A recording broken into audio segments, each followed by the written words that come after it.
Welcome everyone to CEOTaku here at Melty Blood Type Lumina Top 8. My name is Saki Sakura, joined with me with Vox. How you doing? Good morning, everybody. I'm doing good. Yeah, absolutely. And we are in for a hype Top 8. Let me tell you, I'm looking super excited. This is probably the highlight of my weekend, being able to see some strong competition. Let's go ahead and take a look at the bracket for our Top 8. We're going to be looking at first Scrot Vermilion versus Medusa, followed by Masoma versus Lucy on the Heaven side of the bracket.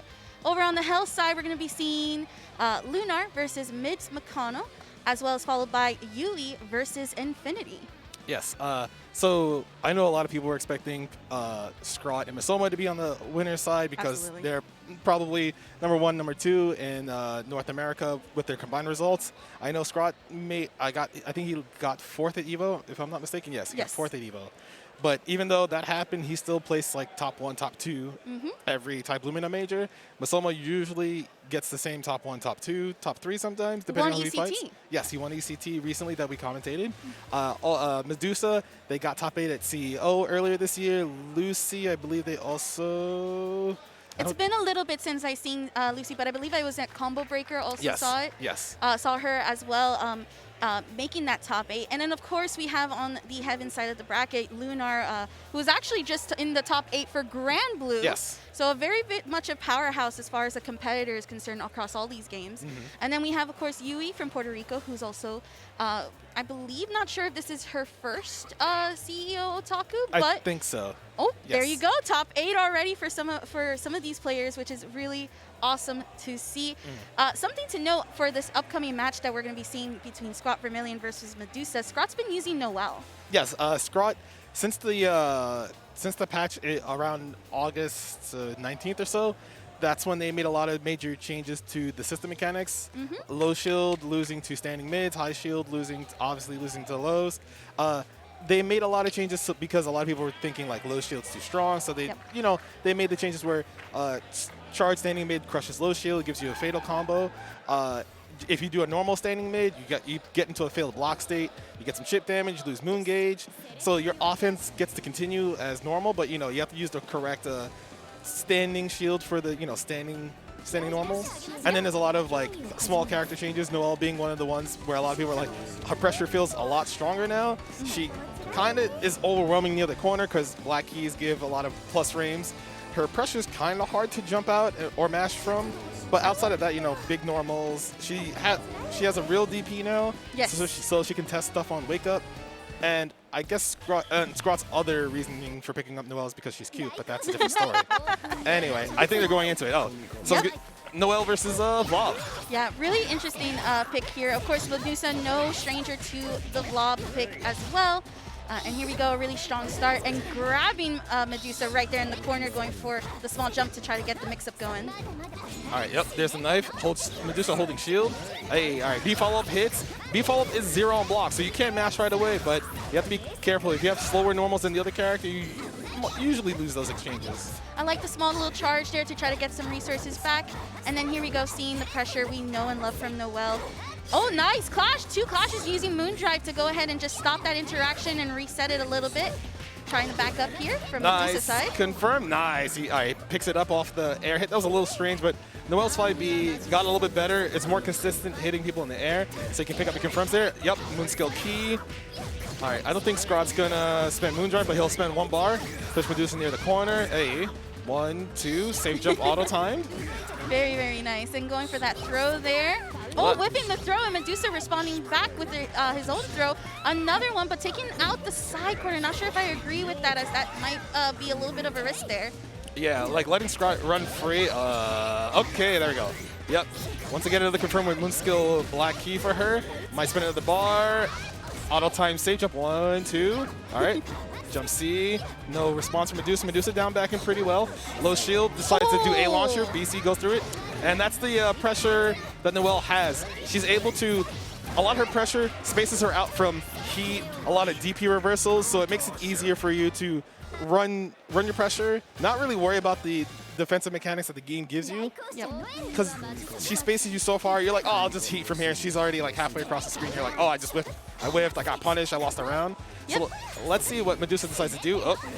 Okay, patiently waiting on the BC counter, but not going to be able to fully get a conversion off of that. Going to try to go ahead and use a projectile here, activating Moondrive in the process. But Scratch just playing it patient right now, using the B follow-up and catching it with that key. The EX Black Key is really good at chasing backdashes, so if you try to escape her pressure and she sees it, as long as she has one bar, she can make sure that you don't want to do that anytime she has meter. 100%. And then this is again what you were talking about, Noelle's ranges and her pokes. It's that disjointed range that it's a little bit harder to challenge, a little bit more riskier to challenge as well. Yes. All right, let's see which side this lands on. Lands in front. Medusa tried to press the button, got hit by 2A first. Vlad, one of his weaknesses is that he does have slower normals than most of the cast. His fastest normal is 7 frames. On average, well, the fastest normal in the game is 5 frames. So, you know, he doesn't get the privilege of just being able to mash right away. A lot of setups do make him vulnerable up close, but you know, this is the spacing Vlad wants. He just wants to be able to, you know, stomp. But you know, if you use shields properly, you can advance forward, probably get a counter hit like Scrod did right here. Yep. Get some meter. All right, safe jump 1, 2. Oh, okay, yep. Nice response with the shield, but not going to get the launcher for it. And here we go again. This is where Scrot wants to be right now against Medusa. That is a nice tech, but using the key EX edge there to actually continue the pressure. We're seeing a really good knockdown here from Scrot as well. Baiting heat, yep. Option selecting the heat, waiting to see what Medusa does. Plus frames. All right, staggering pressure a little bit. There it is. There it is. And unfortunately, Scrot not able to really call it out there, but that at least allows Medusa to get out of the corner. And we are in ice status right now for Medusa's blob. And into the arc drive, not going to be able to kill, but does enough damage to get the full screen pressure back again. All right. Oh, all right. So Vlad's stomp is really fast. If you're not already blocking low, you do usually get hit. That's where a lot of his confirms come from. It's people moving too early. Oh, anti-air record fatal Scrod in the air.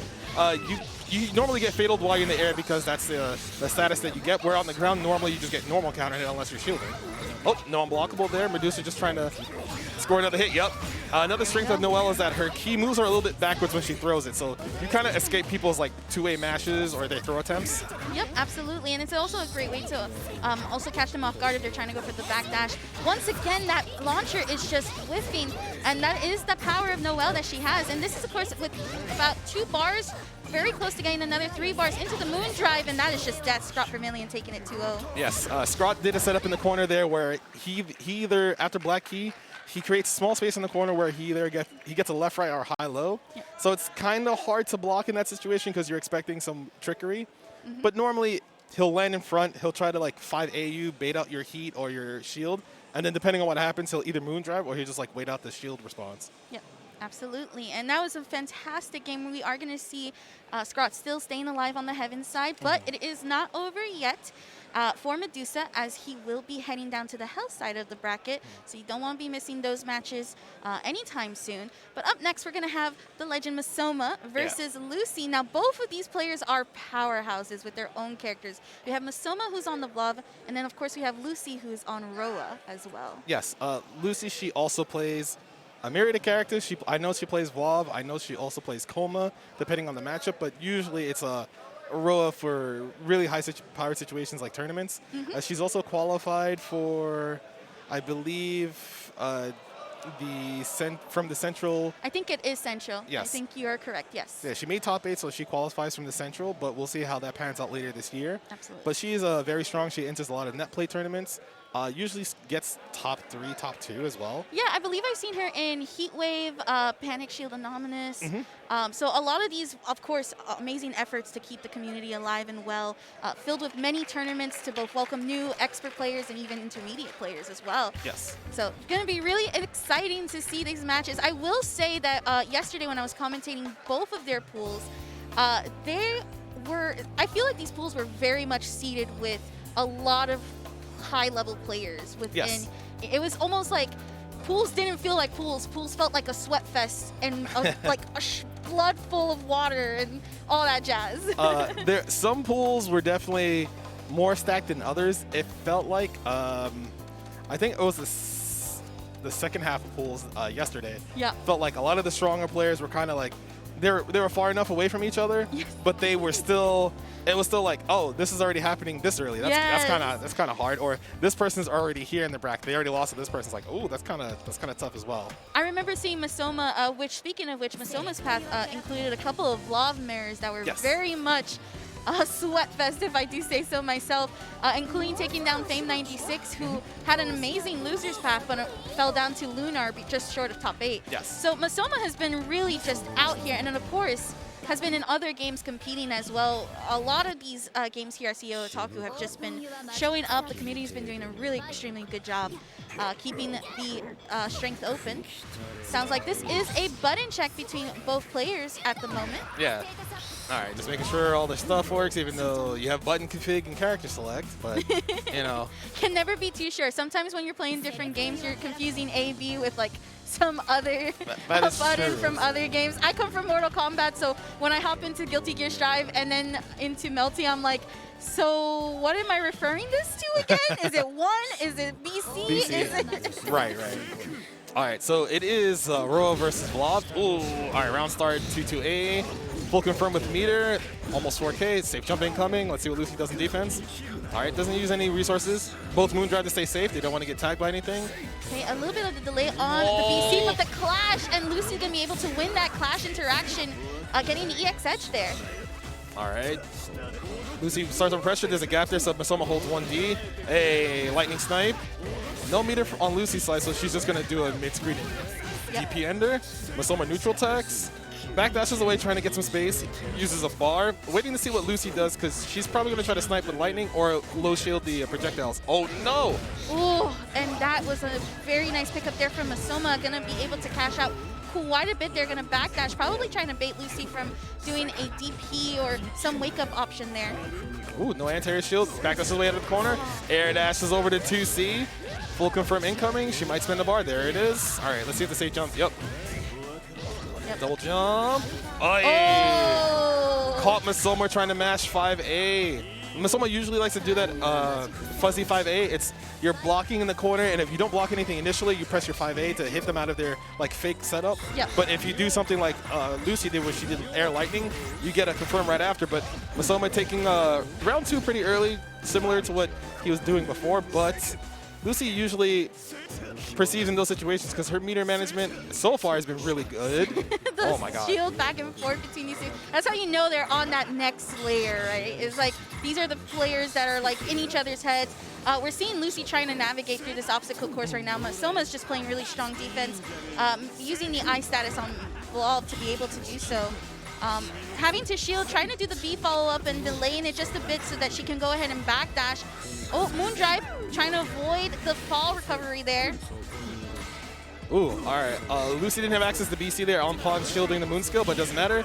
She gets a clean hit. Is probably going to spend 1 meter to make sure she gets a proper knockdown. There we go. Oh, heat. Get a lot of that gray health back.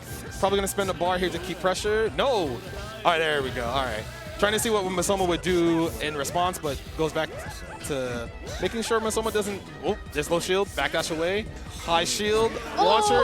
Masoma not ready to reshield back there, so he gets hit by the A follow from the air.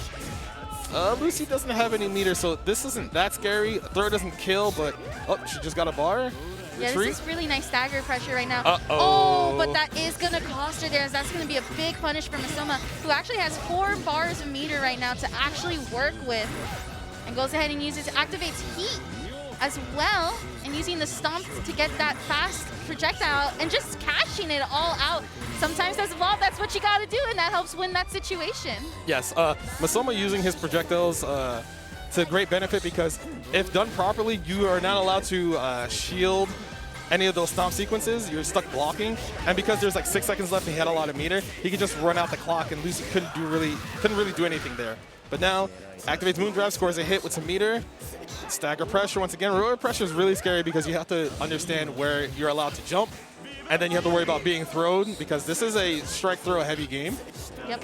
Characters like Roa make it really difficult for you to want to, aggress really hard, especially when he has a good DP, good zoning tools, good anti-zoning tools. And the movement too, right? Yes. We're looking at all of these short air dashes that Lucy has been able to activate, and sometimes can even open you up, and there we go, right there, as we were just talking about it. Not going to be able to get the full OTG off of that, using Moondrive to avoid getting punished off of that move. All right, good block from Masoma. Ah, frame trapped. One more bar. Yeah, there we go. EX. Nice. All right. Lucy looking very dominant so far. And that's one of the...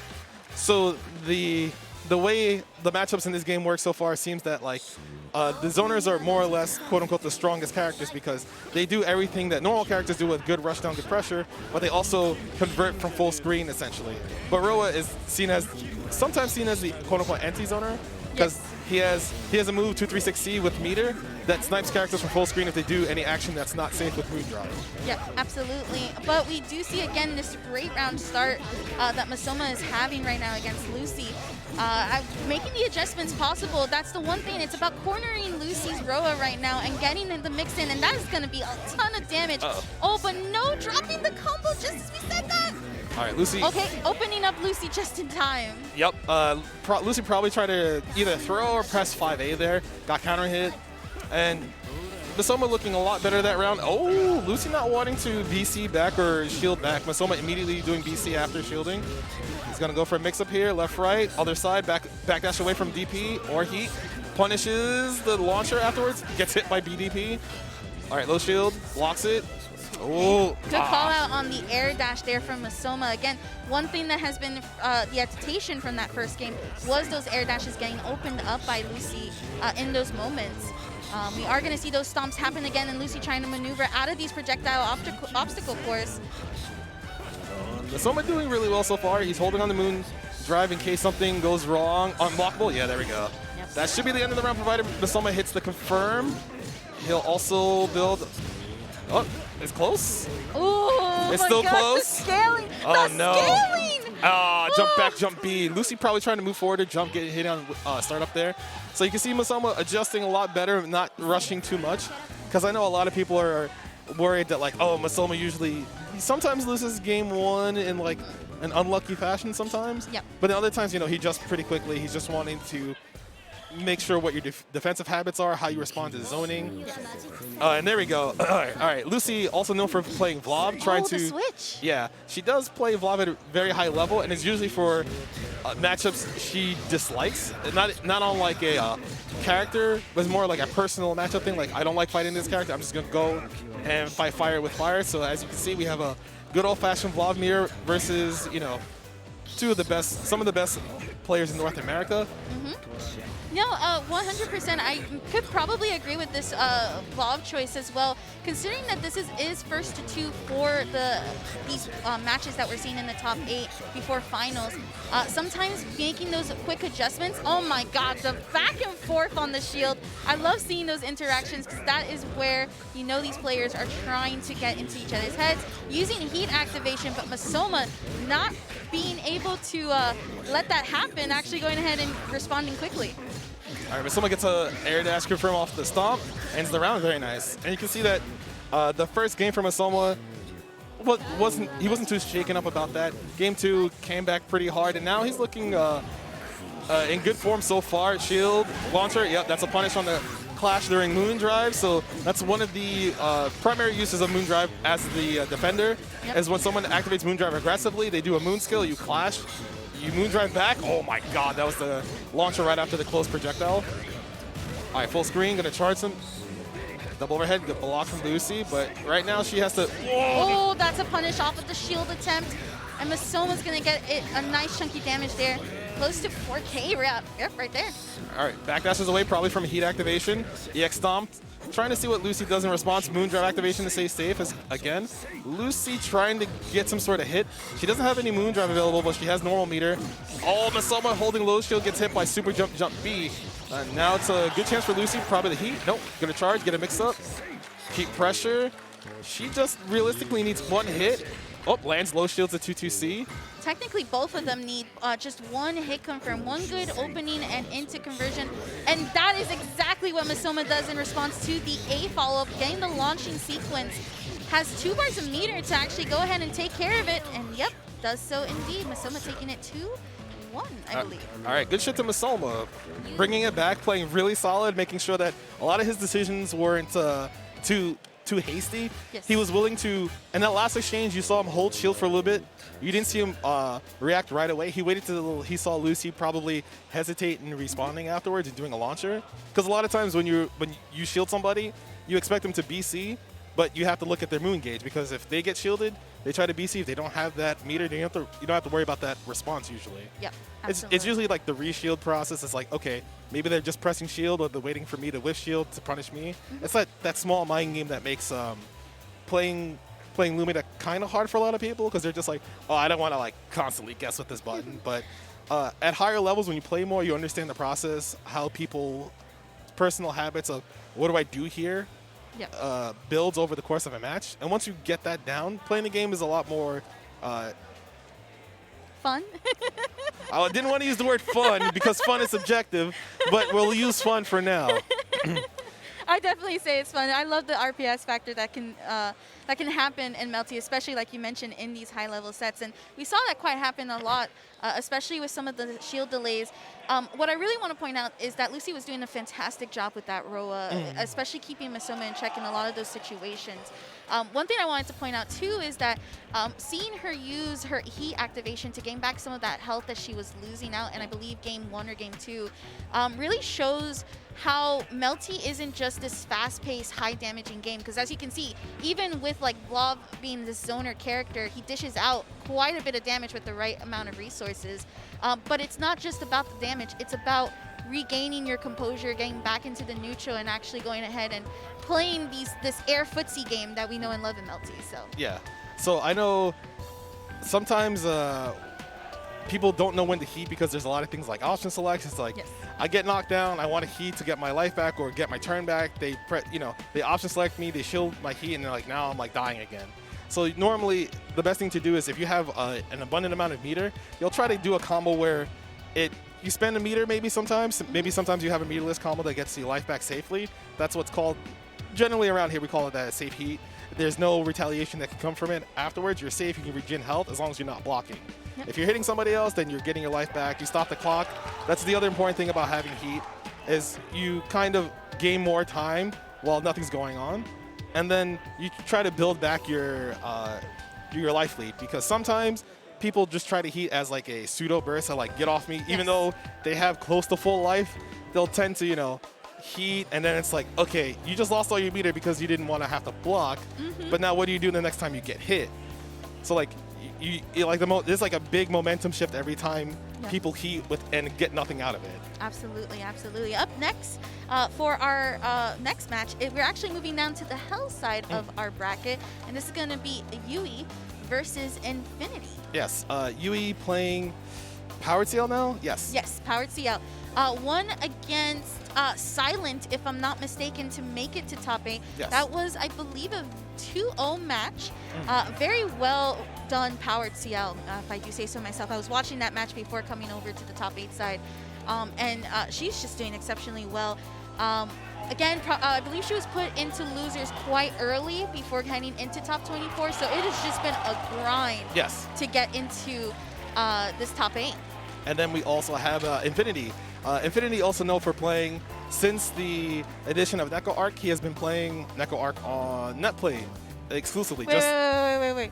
Are we going to get a Neko Arc in top 8? Oh, no, that's not happening. Oh, he only plays Neko Arc for Netplay. He doesn't want to play Saber on Netplay. He mains Saber. He's going to play Saber offline, so he doesn't mess up his timings, because offline and online are two different things. We're not getting the funny cat here. The funny cat is not happening. I need the funny cat to power up. Everybody needs, listen, it is like having coffee in the morning. It allows you to wake up. Those Neko Arc bot accounts you see on Twitter, to just see it on that timeline, and you're just like, it's gonna be a good day today. I would rather not drink coffee ever again if I could not see Neko Arc ever again in my life. I would gladly make that trade. I would sacrifice my life for that. Okay, all right. So, Power Tail versus Saber. I know a lot of people don't know much about. They're button check. Like I heard Neko Arc and I know this is button check. They're fist bumping. I want to yell at him. I want to yell at him so badly. Let's go. Come on, bro. I'm so happy. It's too early for this, bro. I'm so happy. Let's go. crowd is cheering. I'm excited. You're excited at home. Fox is just like, nah, this ain't it. This ain't it right now. Let's go. Neko Arc on the screen and CEOTaku top 8. Can I just versus leave? Powered CL. No, you can't leave. You're Can I gonna have to sit leave? through this. Oh my god. There we go. All right, Infinity scores a hit. Does the auto combo relaunch. Jump A, C, air throw ender, ring meaty, that still hits. Yes, you have to shield that block. 2B, Moondrive activation, shield, punish incoming. He's really gonna win this match, huh? All right, good chase, esports. There you go. Okay, with the DP whiffing actually from Yui's end, but not gonna be able to punish those short range normals do hurt, but calling up the Neko Arc army. Yep. All right, there goes the tire Neko Arc back there. You have to be careful. It only does one hit, but it still counts as a hitbox down there. All right, low shield. There we go. There you go. Goes into the throw right there. All right, Beam, EX Beam, full screen, calling the homies again, playing gotcha. There's some train down there. There's airborne homies, but Yui doing their best to not get hit. She's making sure to, oh no. Ooh, the gotcha Neko Arc already out. Heat, shield. Shielding heat, and actually losing the throw. Infinity, please, bro. Please just throw. Throw and play saber, please, bro. I hate this. Oh my god. All right, Beam, EX Beam to stay safe, but you have to be careful. Yep. Charge 2C, low unblockable. Decides to heat too far. Even though Neko Arc looks too small, she still has a normal size hitbox for the most part, so she doesn't go over a lot of standing normals. That's a big difference from the previous game, I believe. Yes, because that was a huge issue before trying to fight this character. However, her defense is her life total is the lowest in the game. I think it's 10,000. 10,000 or the 10,500. Something like that. I know heat health was adjusted, but Yui Yes. saying, no, we're not going to lose to this. The first round was funny, but now we're getting in and doing so. Going for the esports, Sue, here from Infinity. Infinity not throwing out any beams. Oh, low shield gets blown up by charge 5B. All right, small charge from Yui. All right, she's getting her composure back, making sure that Infinity can't run around, summon Neko Arcs, get gotcha luck, high shield. BC from Yui, jump B hits, no confirm. So now you can see, you see Infinity walking back, trying to either do laser or call gotcha. Yep, and that's usually the mind game, or it's not the mind game, but rather the game plan for Neko Arc because of how powerful that full screen overwhelming presence is. But Fox is just looking at Infinity pick Saber. Tell him to pick Saber. Pick Saber, bro. You're killing me. Pick Saber. He's thinking about it. He's like, oh my god. Should I? Yes. Should I not? You're killing. He's doing this up. He knows. Ah. He's like, all right. We're going back to Saber. Jeez. Okay. Oh my god. I'm a very happy person. He really threw away a game to play Neko Arc, man. That's the true Neko Arc fashion. That's the power up. You play Neko Arc, then you play Saber, and you win the game. I'm gonna yell at him after GG this. easy. I'm gonna yell at him. All right. Okay. So we have Infinity's actual character on the screen. Should fare a lot better because her normals are actually real normals. Yes, and she actually has health Yes. and damage and can actually get in just like we see here right now. And with a good Oki setup, gonna get that hard knockdown. All right, double jump. All right, shields the jump B, but doesn't get any count hit afterwards. Yui gets her turn back. And you can see Infinity, 5C, Moondrive to stay safe. Ooh. But hits it by 5B. Oh my god. All right, just mashes his moon skill through. Yui doesn't respond correctly. Oh, TK moon skill DP gets a confirm afterwards. Might spend another bar. And there we go. Yep, there's the other bar like you mentioned, and then going and dashing in to get the corner pressure. Tries to grab, but the shield into the DP, patiently waiting. That was a really good call out from Infinity. Gets the side switch, and then going for the mix-up. Very nice. So usually if you try to stand shield too early, you'll face the wrong direction, and because Saber can air dash backwards after the jump, you're facing the wrong way to shield correctly, so you get fatal, and she gets a confirm. But Infinity gets hit here. All right, dash up. All right, Moondrive activation for Infinity, trying to see what's going on. Oh, nice jump A confirm. Oh, just kidding. We dropped those. All right, high shield BC. Yui not ready to shield back. Probably expecting to BC, but she didn't have enough moon gauge. Spin bar. A. So, Infinity looking really nice right now. Ooh. Opening up Yui again with that low. Yeah, Yui tried to fuzzy mash 5A, but got hit by 2A from Infinity. Last chance for Yui, double jump. Moondrive activation doesn't get anything. Escapes Oki that one time, but now you have to make sure you guess correctly because if Infinity gets a clean hit, this round's over. Yeah, this is one thing about Powered CL, is just this full screen like dagger. Really hard to actually try to shield back and not be able to counter it, but goes for the throw, and there we go, using Moondrive to go ahead and waking up, and Infinity will be able to take this. Yep. Yeah, and the other use for Moondrive is you have 2 to 3 frames of invincibility, so you will phase through normals, and if they do a normal that is not like an A normal that's mashable, you'll go through it, can mash afterwards, and get a clean hit. Yep, absolutely. And it looks like they're discussing it. He knows. Infinity knows what he did. Yeah. The crimes that he committed with Neko Arc. It's the power-ups. Net play rotted his brain. Oh my god. All right, so Infinity playing a lot better now. He's playing an actual character. But Yui she was doing all right there, but there's a lot of times where she would activate Moondrive, not get anything, because she's just trying to see a mix-up as opposed to trusting her normal defense of just blocking a jump in, maybe trying to overdrive Moondrive through a normal. So if you can scout someone's like B and C normals, you can Moondrive through those, get a clean hit. But if they have Moondrive, they can also Moondrive back in response. That's one of the mind games that occurs. Sometimes you don't want to Moondrive to save it for later, but sometimes you just want to neutralize that situation on defense. Yep, 100%. It's going ahead and shielding there, and there goes the Moondrive. Again, it's just that decision to just more use of defensive mechanic than just trying to get out of that corner instead of actually contesting some of Infinity's strings and actually countering. All right, Yuri going to spend some meter to try to stay safe, push Infinity close to the corner. Chases the backdash for 2A. Should probably spend a bar. There we go. All right, let's see what the mix-up here is after air throw. It's either double jump normal or empty jump land. Oh, Excalibur dive trying to bait out his shield or normal. High shield BC. Yui not ready to shield back. She doesn't have enough moon gauge to BC back herself. Yep. Spin one. Oh. All right, throw ends the round here, so Yui has to be careful. Dash up throw, yeah. Yep. A mix-up in and of itself, definitely conditioning Yui to try to block some of these situations in the corner, and Infinity capitalizing it with that strike throw. The 97-second heats. That's one of those heats where it's like, I messed up, I need to play the game right now. Yeah. But Yui's got to make the best of this because, oh, wait, it's still 97 seconds because he's still going on. Oh my god. Jump shield, BC back, nice. Punish on the B follow-up. B follow-ups are punishable if you block them in the air. So you have to be careful when you decide to do that and someone's ready to bait it. All right, both players have no normal meter, but there's the Moondrive, doesn't get anything, trying to jump, gets hit out of the air. This has been a repeated situation right here from Yui, using that Moondrive and just not getting any activation. The shield heat from Infinity, but not going to convert off of it, Moondriving, and then going for the throw to bait out the shield. Oh, he gets hit by charge jump C from Powered CL. Yui doesn't have any meter. Infinity has more than enough resources to get a clean hit. He just needs a throw, but he gets air reset. You can't block around the normals in the air. So now Yui has a bar. She's not going to spend any of it. Jump back charge jump C. Infinity waiting for his turn. He almost has enough. Heat activation to avoid the B follow-up. Uh-oh, Avalon's coming.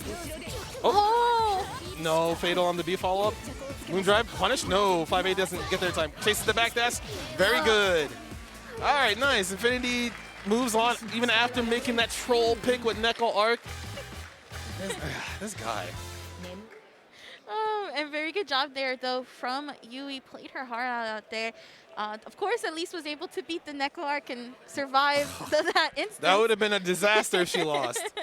Actual disaster. But regardless, able to really still show up into this top 8, and a good job as well. But this is just for you. It's just a... I see enough of those memes on Twitter. I'm tired of that. I don't need to see it in top 8s. Like, I thought he was just going to, like, you know, but I thought he was button checking. Then I saw him do fist bump. I'm like, wait, that's real. I saw the pick for real, and I was like, what? I was like, what are you doing, bro? Like, I know you want to have fun. I know, you know, this is for fun, but it's top 8. You're trying to get, like, top 3 to get some money. Though. And you could tell that he was playing. But if we're really going to try to go for the analytics of that, well, our next players, Lunar versus Mids Mikano, go ahead and button check whatnot. That's the thing about Neko Arc. It's the whole game plan of laser and calling up the backup army. Yes, usually for Neko Arc, your whole game plan is to essentially play gacha. Yep. She has rankings of luck from D to EX. Yes. The higher you get, the better calls you get. So you get like a full screen laser that hits the top of the screen. You get a semi-useful red arcuate arc drive blade from like small Echo Arc. They call it Echo Arc. Yeah. And then of course you have at like the very top one of the rarest in the gacha game for her move, the VTuber. Oh yeah. Oh, I forgot about that. Oh my god. All right, so it covers the whole. It covers the life bars and the magic circuit. You can't see Neko Arc because she's so short. Yes. The panels cover her up sometimes, and if you are lucky enough to get that, you sometimes there's another luck incentive in the. It's like something to do with health as well as like a little bit of damage too. It's like health meter. There's one that gives 500 health, one that gives 1,000 health, one that gives 1,500 health. And if you get CL, if you play CL or Proud CL and Curry's on the ground, you get more health than normal, I think, because CL likes Curry and they actually added it. All right, I'm not going to. All right, we're going to go on to this match. Mitch McConnell versus Lunar. It's going to be Arcwood versus Dead Apostle Noel. I was going to say that Lunar is very well known with the Dead Apostle Noel, as well as Mitch McConnell with the Arcuate. I believe actually was in the 6 p.m. pools and actually got to fight against the Arcuate. Yes. So a lot of people are considering regular Arcwood probably the best character in the game because all her routes became more stable. She does more damage overall. She got new moves. Most of her special moves are plus frames now. So fighting her is really dangerous, and shielding her is also terrifying because she's probably the fastest character in the game. She has some of the biggest normals and some of the best normals for baiting regular heat. So you have to be careful about what you do on defense here. Double overhead block. Counter hit. Probably trying to press 5A. Got hit by 2B. All right. Time to block.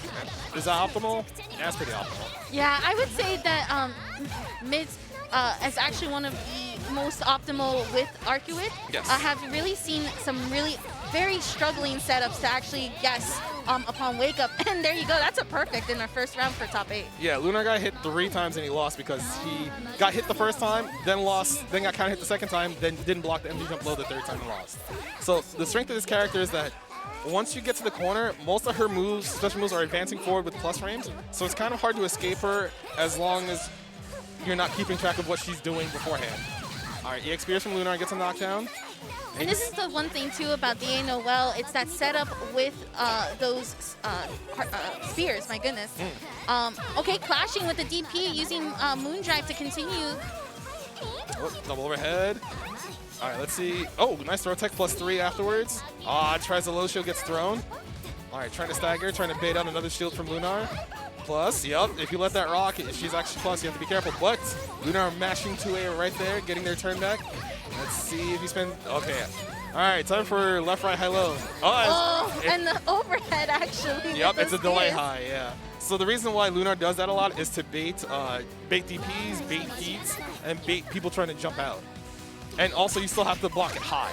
Yep. So that's there's a lot of layers there for you to recognize. There's still also a left right here. It's Sand Shield to get away from the detonation. Good punish. Yeah, this is exactly what Mitch McConnell needs right now. Actually, again, those 3 touches, key to winning this second round. Once again, there's the second touch and into the full combo. And that's all meterless, by the way. It has all the meter in the world to work with, using that 1 bar right now to continue. Moondrive activation from Lunar. Trying to escape the... There we go. The round's over, by the way. Yep, 100%. The reset! You cursed it. He's not supposed to... Shield. Moondrive into the shield. Nice. Very smart there from Mitch McConnell taking the first game. One of the reasons why Arcwood's so powerful is that her B normals recover fairly fast. So you're able to react to guard cancel heats more frequently, and you can shield them, making it so that if people are not keeping track of what normals you used in your pressure as Arcwood, you can just react to that shield correctly and just, you run your pressure, you're going to win the set. So normally, Mitch McConnell was supposed to end the round of the last hit because, Arcwood has 3 bars. It was off a Fatal Charge 5B. So your damage skyrockets off that, and because you have 3 bars, you just do Arc Drive and you do like 5,000 damage. 100%, yeah, exactly. All right, Mitch McConnell getting hit by that tackle there. That tackle is generally unsafe unless Dead Apostle Noel uses resources. But now she gets a shine because having a lead, she gets to throw out projectiles, use her speed to get in and out of situations. Oh, time to guess. Detonation. This is actually such a clean round from Lunar. Again, like you mentioned, that tackle usually unsafe, but it is exactly this momentum that he needed. And then, of course, punishing the shield attempt. And when this was just with practically no damage, only some chip damage as well from Ms. McConnell. So that was a really good round start there from Lunar, really showcasing what DA Noel is capable of in this situation. Oh, confirm? No, drops it. Scramble, Ms. McConnell gets a 2-way, puts Lunar back in the corner. Oh, wasn't ready to shield back our BC. Was expecting Lunar to hold shield there. All right, 2-1-4C, detonation, time to guess. High shield again. Woo. Dashing out to understanding that Ms. McConnell is playing the patient game, but again, having to recognize the layers and then upping them to try to get away. All right, detonation once again, left, right, high shield again. Lunar not baiting out the high shield, trying to go on like layer 4 of that mix-up, but Ms. McConnell just keeps high shielding, getting out. Low shields the projectile explosion. Uh-oh. Okay, I like the attempt to get out of those spears right now. Tries to go for the grab off of a reversal. Oh, B follow-up hits, no counter. Low, have to make it safe. Oh! Shield. Oh, nice DP. Gets a combo. No, too far. Guard breaking coming. No. And Lunar air dashes back with jump B. Gets a confirm. Should be the end of the round. And this is quite a bit of damage. That's the other thing too, is if you have the high execution needed for DA Noel, that's quite a bit of damage that you're eating every time. Interesting enough, both of these characters are able to really like 2-touch, 3-touch as soon as that opening is happening. Yes, both characters are really strong at generating magic circuit because usually clean hits for them lead into some sort of pressure into knockdown, and because oh my god, all right. Well, low shield gets thrown. BC, B follow-up. All right, knockdown. Ms. McConnell not holding shield there, running forward, getting hit by the detonation. You can dash block in this game now. They made it a little bit better, but you still have to do it immediately. Ooh. Okay, actually going ahead and backing up. I think that was a new thing that I saw. It was the whiff penalty, so probably was still in a high recovery from whiffing that move. Oh, same side, 5-8. That was hard to block because Dedapasanoa can kind of hover left-right when she jumps, so it can be hard to see it as soon as you get up. So Lunar on match point now. He has a lot of bar and he has a lot of resources, but so does Ms. McConnell. Overhead gets blocked. Have to make it safe. Oh, wow, that was a very tackle in the air. Definitely getting hit by that. All right, Lunar playing really well here. Option selecting the DP, re-scramble. Ms. McConnell's just trying his best to get some sort of foothold back again. Oh, and that is going to cost him as that backdash and the whip throw creating the perfect situation for Lunar. Going to go for the throw, but shielding just in time, and that is a great pickup into the arc drive. Ms. McConnell losing to Lunar here and taking the game. Yes, very, very good from Lunar. Playing really well on defense, just escaping arc witch pressure, using the fact that his character is equally as fast to maneuver around the screen, get clean hits, and then anytime he was able to use meter to put Ms. McConnell in that spear detonation setup, Ms. McConnell usually was able to high shield to get away from it or to mitigate the mix-up, but then afterwards it looks like Lunar just decided to just try to outplay in neutral, get clean hits, and then get a knockdown and run away, throw up more projectiles, whittle away his life, and then Ms. McConnell was doing more our losers quarterfinal. So it should be Saber versus Vlav. Medusa's still rocking that Vlav. He's very. I've only seen him at two majors in the last year or so, and the first one being CEO, and they did really well. Yes. They got top 8. I think they made 4th. It's either 4th or 3rd. I don't remember offhand. Yeah. But their performance is really strong. I was really impressed with them. I think I only know them as a PS4 player because when they net play, they don't play on Steam. Makes sense. I mean, that's one of the nice things about Melty Blood being on a lot of these consoles is that, of course, it's on PS4, Xbox, PC, and even Switch as well. Yes. But, of course, we're going to see Infinity with the Saber pick, starting off strong as well, understanding that this is a competitor, that Medusa is no easy feat to beat. All right, so Medusa activating Moon Drive to stay safe during that last exchange. Uses a Moon skill, doesn't get punished for it. So Infinity trying to do some stagger Rekka pressure, low shield. Gets hit by the B follow from behind. Yep. And here we go. That's full corner carry for Medusa to go ahead. Rather for Infinity to go ahead. Opening up Medusa just a little bit, but not going to be able to convert from it. Going for the throw, but waking up 2A here. But this subtle drops here. Not confident in the wake-up options. And Infinity BC's forward afterwards, gets a double overhead into 2A mash, securing the round. So now Infinity has to be careful because Medusa has 4 bars. Any big hit leads into meter usage into full screen. But Infinity is really good at exploiting people's defensive options, slowing the pace down, activates Moondrive right away, not trying to interact once again. All right, low shield, BC, nice. Ooh, that was a very smart play there with the BC follow-up going into the actual dive there.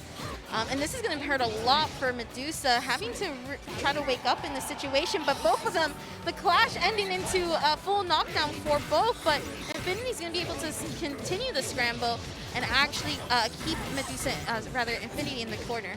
All right. Air throw ender, jump B. All right, Stagger trying to see how Infinity responds. Infinity doesn't have Moondrive, but he can heat. But he'll try to be careful about where he heats because Vlav can actually pressure you from quite far away from heat range.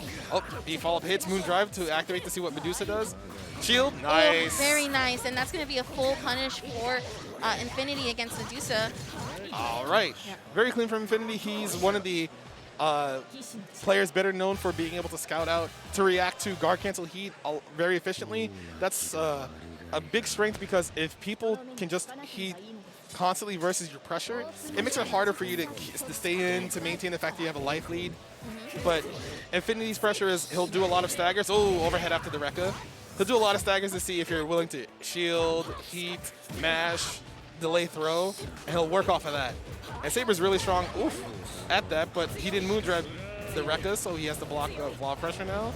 Unblockable incoming. There it is. There you go. Just like you called it out right there as Medusa's going to come out from that corner and keep the full screen game going. Oh my gosh, but the fatal counter anti-air from Infinity. What a call out in of itself.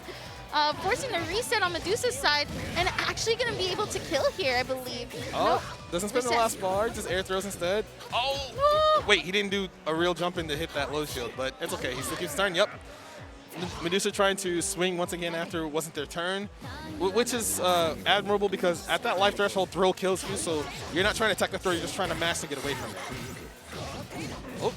A nice pickup there from Medusa to start off the round. That's one thing I've noticed, especially with Vlav, is that if you start off that round really strong, you can really make the world of a difference. But the Moondrive activation, not the best call there, as that is going to lead into a full punish for Medusa to take advantage of.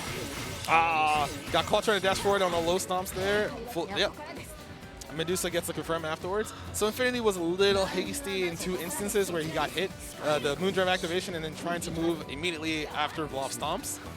But Infinity will probably wait it out a little bit more. He knows he got a little bit impatient. Charge jump C from Saber. That's one of the biggest jump normals in the game. Hits in front of her, behind her, and below her.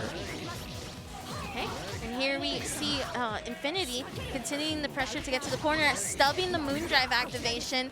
Here we go. He's going to try to get the the throw actually ender here in the corner. All right, 5A stagger, trying to see what the response is. You can see, all right, there's the blood heat activation right now. Oh, scary. This at least allows Medusa to not only get the health back, but continue with this full screen pressure, but backstashing in the corner, trying to get out of that now. And that leads to Infinity jumping in and getting the opening he needs. All right, so Infinity still has 3 bars. Next hit leads into Excalibur Arc Drive, jump back, charge jump C, double overhead block. All counter hit 2C. Yeah, this round's over. Yep, 100%. GG's. Infinity will be taking it 2-0 over Medusa and staying alive in the health side of the bracket. Yes, very good from Infinity. You saw that last interaction where he did 5A, delay 2C. That string is to stop people from throwing you, mashing 5A, mashing 2A, trying to, if they heat, they actually get out. But a lot of people will try to Moondrive in that situation, so it doesn't neutralize everything, but it makes it easier to see what you want to do. There's one option that gets you out of their heat, obviously, but if you don't have the resources or you're scared of getting baited, you'll tend to hold back on that. And a lot of players will just be like, oh, I'll just try to throw, I'll just try to mash, and that string has enough of a gap to where you can't do any of those.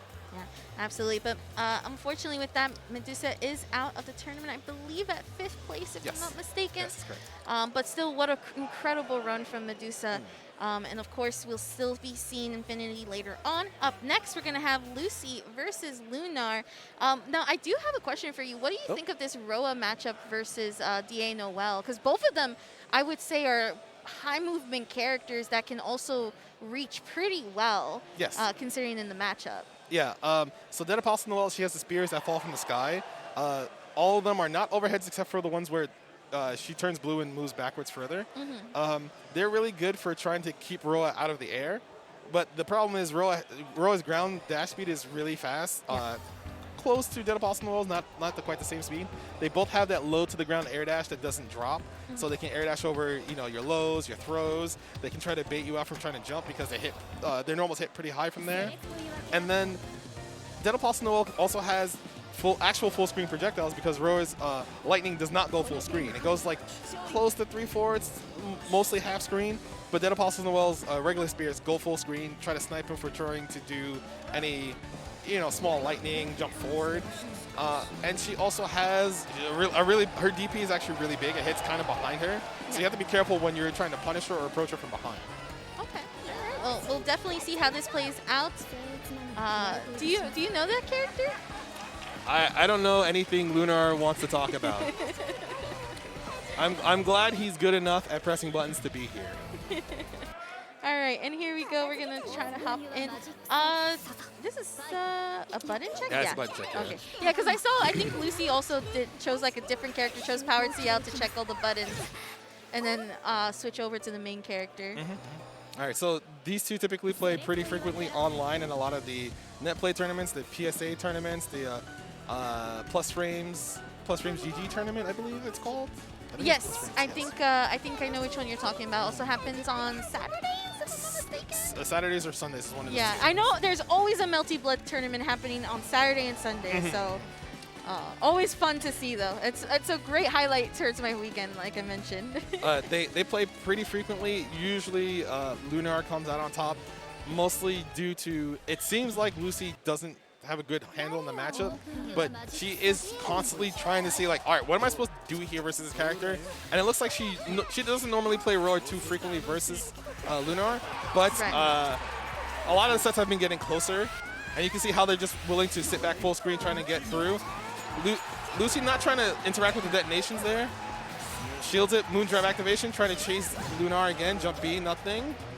Yeah, this is what we were talking about earlier, right? It's that, like, when we saw Lunar earlier playing DA Noel, it was all about this, just trying to get the setups going and then taking in to the damage, the high execution for DA Noel. But both of them just playing this full screen game, really playing it slow right now, have a lot of access to meter, but again, we're not seeing Lucy go for a strong, aggressive outlook compared to when we saw her playing against Masoma, and instead just trying to bait out whatever Lunar can do. Yeah, so typically their matches, the last couple of net play tournaments have gone something exactly like this. They'll sit full screen, try to gain a resource, and usually whoever gets a lead maintains that lead for the rest of the round. So with 25 seconds left on the clock, the next two interactions are going to be super important. All right, air throw ender, safe jump incoming. Lunar doesn't match anything, that's plus frames. Oh, matches 5A right after, trying to keep his turn. There's the guard cancel heat. Lucy wants to keep her turn. BC, get away. A fatal jump B though. So now that Lunar scores a hit, he's going to try to go for the left-right setup, left-right high-low setup. Detonation, time to guess. Low shield. Okay. Oh no, Lucy's still high shielding. She might. Oh, the timeout. Oh, my goodness, the difference is so like subtle. Yeah, it's really hard to tell in a lot of those instances. So sometimes in those spots, you might try to shield special moves so you don't lose any life. You'll actually gain life back for shielding like normals, projectiles, anything. But it's scary because if you shield and they're close enough to punish your shield, then you just lose way more life. Oh option no. Select the DP. Oh, and with that being said, that is going to be quite a bit for Lunar. DP gets baited again. Yep, here we go. The counter hit, and that was a pickup there for Lunar. All right, Lunar playing very well in those last couple instances. instances constantly baiting Lucy's reversals, making sure that like, okay, if you want to do this, I'm just going to make sure that your offense is limited, because that's one way to neutralize people doing reversals. Like, oh, I want to, I don't want to have to block anything. I want to match this, but it turns into, no, you actually have to respect a lot of the options right away first, and it gets really scary. Oh, is that Coma? Yes, I was just going to mention that the pick to either Vlav or Coma was probably going to happen, as that row-up matchup was just not doing it. Unfortunately, you cannot take a lot of those games at a full screen pace. Not always. If you see a player like Lunar who's just patient just as much as you are, someone's going to get antsy, and it turned out that it was Lucy most of the time here. Lunar taking advantage of those openings, and again, here we go. Hopefully with Coma, we can get the armor, so that will definitely be something to keep in mind in this matchup. Can go through some of this and actually continue pressure. All right, high shield, gets away with BC. Lunar trying not to interact. Oh, he gets hit by Aaron's jump C. All right, so the idea in this matchup here is that because Coma's charged C normals have armor on them. Oh, the clash. Okay, shielding with using the Moondrive activation to shield the spears. Oh, but the catch on those setting up spears happening. All right, so Lucy's about to run out of Moondrive here, but still has a lot of meter. She's not down that much. Well, now she might be after this confirm. Lunar's gonna get, he's gonna get clean hit into 214C, set it up again. Detonation, let's see what Lucy does on defense. Low shield, get away from the explosion. And now Lunar's probably gonna run away and try to regain more resources with the 2 A+B charge. Oof. Yeah, this is not looking too good right now for Lucy, having to get in and try to get an opening, but Lunar is just using those setups so nicely, backdashing away, getting the punish going, and this is going to be hard damage right now. Getting the hard knockdown. Oh, Did into he jump? this arch. Too early. Yep. That's unlucky. Oh, and detonation after. Yup. If Lucy waited a little bit longer, it would have been just enough to. The Coma's arc drive is a command grab at close range. If you're not jumping by the time the flash occurs, you are getting grabbed. Yep. That is the tricky thing about Coma's arc drive, but Lunar using the backdash to avoid it completely. Again, we're back in this full screen game, trying to get some resources back. While Lunar has close to 3 bars pretty soon, Lucy is already with the 3 bars herself. Oof. Good maneuverability by Lucy, not having to block into the spears, not dash blocking in time, getting hit by the fall-off spears from the sky. And once again, we're going to go into the metered setup, detonation, time to guess, low shield this time. Oh, Hey. and punishes Lunar for trying to reshield back. Yeah, this could, but the side switch, and then into the DP. Lunar going ahead and charging up, clashing with the BCs. Aye. Oh no, and even Lucy throwing up her hands over here while watching, just struggling to figure out what she can do when those setups occur. And here we have another setup potentially happening using the crash setting, going ahead and unlocking Blood Heat. All right, so Lucy's going to get a lot of her life back at a high rate, but Lunar's going to do his best to not interact with shield. There we go. But now Lucy has another chance. She's gained a lot of the life back, trying to, ooh. Okay, there we go, gets the C launcher. Gets a raw 3C. Those are air unblockable. Command throw. All right, time to guess here. Same side. Oh, there we go, the air dash, and this is exactly the momentum that Lucy needs. Very, very nice. The crowd cheering here for her as she gets on the board with that first round. See if she can close it out here. All right, both characters charging, trying to get oh my God! Again. Whip punishes the 2B with 3C, but doesn't get a proper confirm after. Lucy's doing her best right now to, slowly approach, not have to block any of the spears. And once she gets in, it's usually a hard time for Lunar to escape because he usually doesn't guess right on defense versus her. But because of the zoning potential that Apostle Noel has, it's really hard for Coma to move across the screen, like right there. Yep, dashing through and going ahead and using the DP, getting the full execution combo. And into the side tricks, gets the setup to do the left-right mix-up, and there you go, right there. All right, not able to guess correctly on which side to block. Oh, puts Coma to the full screen to the other side. Nope, DP doesn't OTG. High shield. Lucy just trying to chase a little bit harder now because she realizes she's slowly running out of time. And then no, right there, the setups onto the spears and into the arc drive. And Lunar will be taking it. All right, good.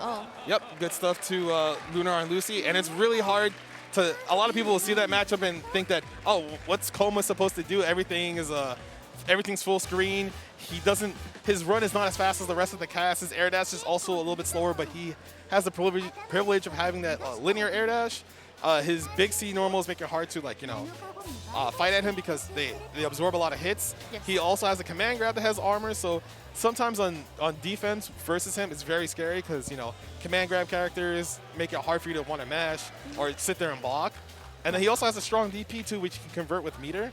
So there's a lot of instances where he feels like a strong character, but versus characters that zone you full screen, he has to play the same game that a lot of the people have to do. They have to dash forward block, super jump, wait block. So there's a lot of, you're slowly losing life over time by blocking special moves or just getting hit because you moved incorrectly.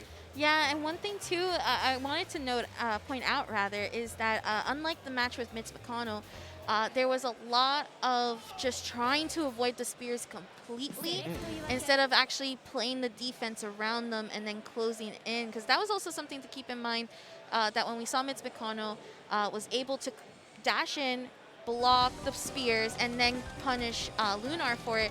Whereas you could tell that Lucy was just like, I don't know how to deal with this. I'd rather just stay away from it, avoid it completely, and then go ahead and start my game plan with a lot of that, like for example, the launch C that we saw quite often catching Lunar. Yes. But unfortunately, it is one of those things where you can't always just avoid it, and that is definitely the tricky part about that matchup on all sides. But we're gonna go ahead and go back onto the Heavens side. We're heading to Heavens Finale, or Heavens Final, I believe it's called, where we're gonna see Scrot Vermilion versus Masoma. I feel like these two are like rivals all the time, especially the fact that they both play the same games practically. Yes.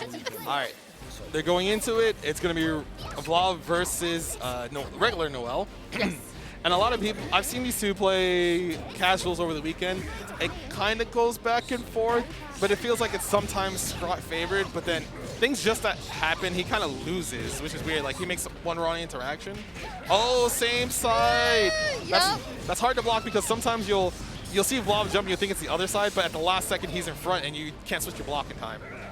Oh. All right, Vlav 5C lives. Scrot gets a clean jump in. Probably going to spin a bar. He might heat. Nope. Going to go for left, right. Nope. Stays same side. There was no space in the corner.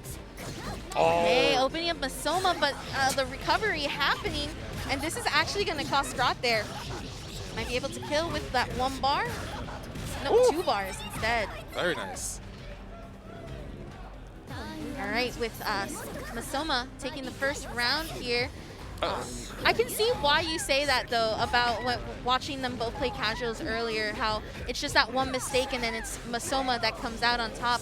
And again, these two players, you can't be making mistakes with each other. They're both going to capitalize off of it. Usually they find some way to run the rest of the round into their favor, but sometimes it becomes really close. There's 1 or 2 interactions at the very end, but right now Masoma having a good pace so far, trying to bait out a defensive option from Scrot, trying to see how. Yep, there's the mash. Not in Scrot's favor.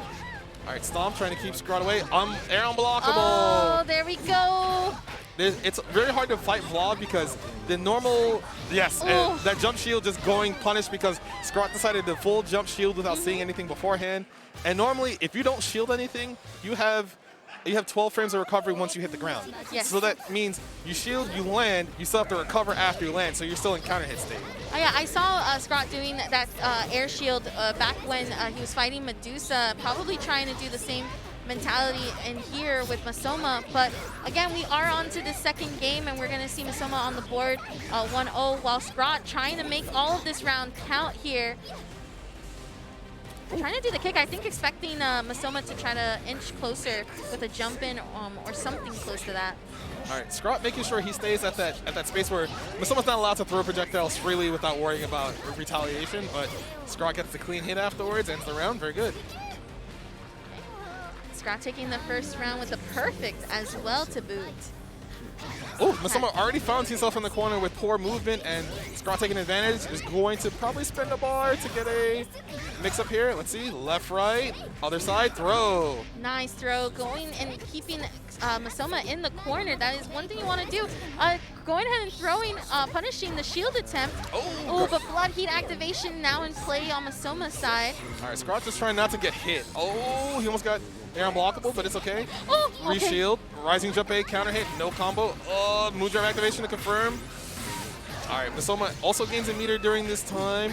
So now Scott has to be careful what he does on defense here. High shield, escapes, has no more moon gauge, but 5A scramble afterwards. This is looking really nice for Scott. Gonna use the bar meter. Gonna go for the mix-up jump here. Gonna put himself in the corner, but that is okay. Masoma recovering and getting the full screen position back. All right, good reshield. Masoma just trying to make sure Scott just can't get out for free after shielding anytime.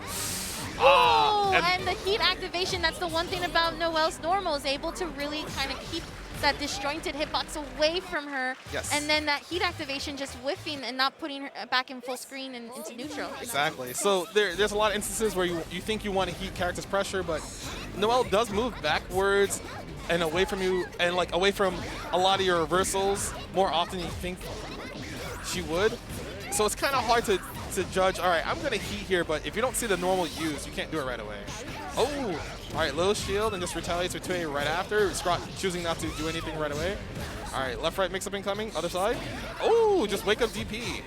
All right, dashing a little bit under to keep a mix-up going, but Masoma playing nice defense right now.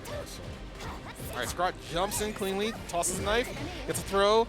Masoma trying to, he just held heat instead. No. So Scott gets a full punish here. He might just spend 3 bars if he gets it in time.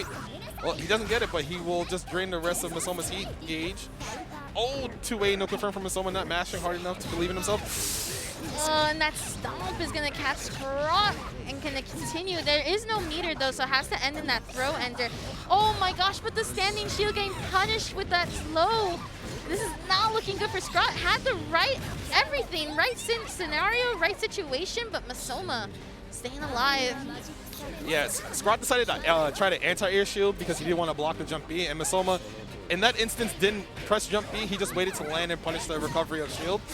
Gets another fatal jump A, full confirm, gonna spin bar. And it's important what Scott does afterwards because another bad interaction means Masoma has a larger life lead than before. Oof. Oh my goodness. That's another thing too, is that both players like have a character that can actually like reach towards them, but we're gonna see Masoma do the stomp and has 1 bar meter to go ahead and use for the situation back. That's just a little bit shielding. Shield, nice, throws right after. All right, Scott gets a jump in. Moondrive from Masoma trying to see what Scott does, but loses his ability to get his turn back. Nice BC backwards. Scott not ready to shield right away. So usually in those instances, because you don't have enough moon gauge to BC, you are forced to reshield back if someone shields you. Because the threat of them doing the A or the BC follow-up is very high, and those require immediate responses. Absolutely. And we're going to see Masoma go up 2-1 right now against Scott. Now, because this is a final, we will be seeing this as a first to 3. So Masoma will be needing 1 more game in order to proceed to grand finals. We had a good round start there for Masoma, but now the helps are about to be looking pretty even if Scott Rubin is able to get another opening soon. All right, Masoma decided low shield, got put into a failed state. Now Scott's looking like he's in the better position. Another throw. And you can see that Masoma, he's waiting for his spot to try to mash back on Scott's pressure. He gets a counter hit there. Back to full screen, gonna charge and try to get some moon gauge as well. Scott shoot, woo, that was really close. He almost got air unblockable. Double jump shield, no! Hey, the B follow-up.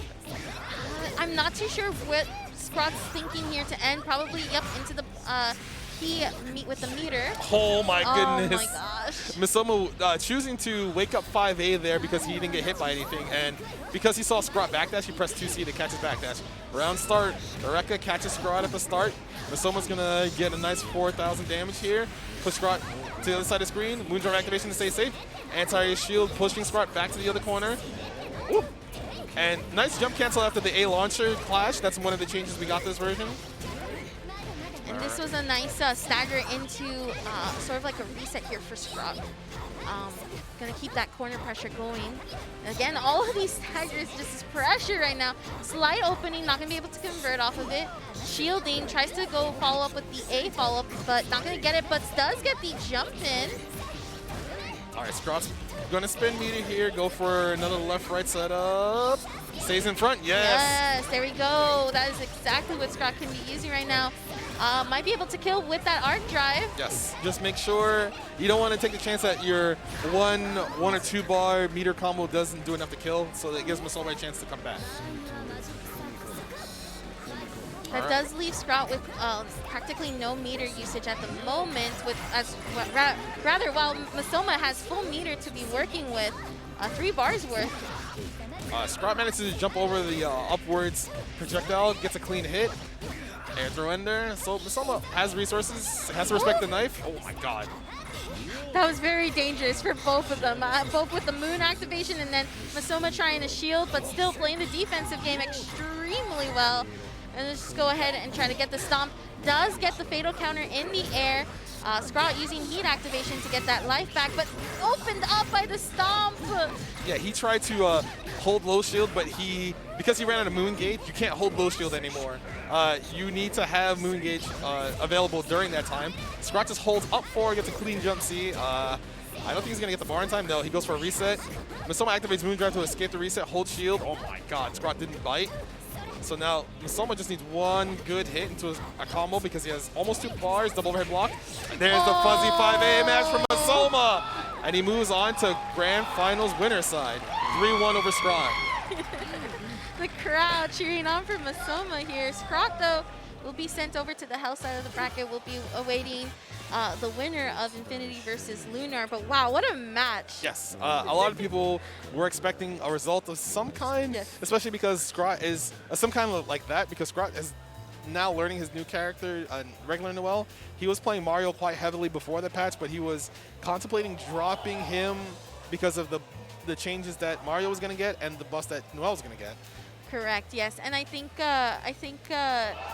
from what I was reading on Twitter from him, it's just a matter of like what feels better. Also, Mario is a bit of a tough character to just really play in a lot of these like high tense matchups like Vlov. And again, we're talking about Masoma being one of the best Vlovs in both, I think, the country and just in the community in general. Yes. So definitely a tricky thing to do with Mario. I believe also Scott had the Hisui, but it has been a while since he's actually played Hisui in tournaments. So he's really trying to play this whole tournament with Noel. He's been doing a really awesome job, though, and practically put half of the bracket into losers because of that Noel. So I'm sure he's going to be making the adjustments as these tournaments go on, and I'm sure going to be making that comeback happening sooner or later.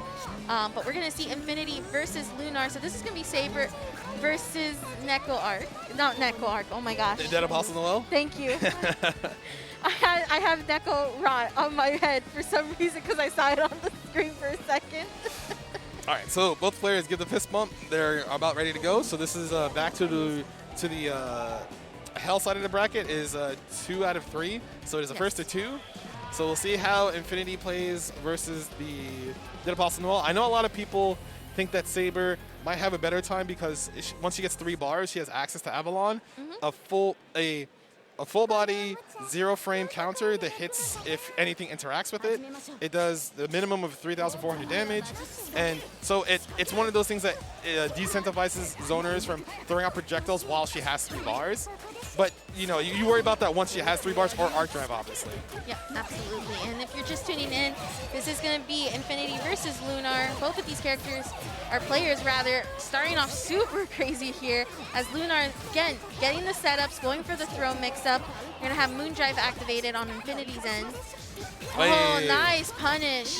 Yeah, Lunar did his option select too fast, so if the 2A doesn't get blocked, the shield comes out, and because of that, Infinity responded correctly by matching 2A right after.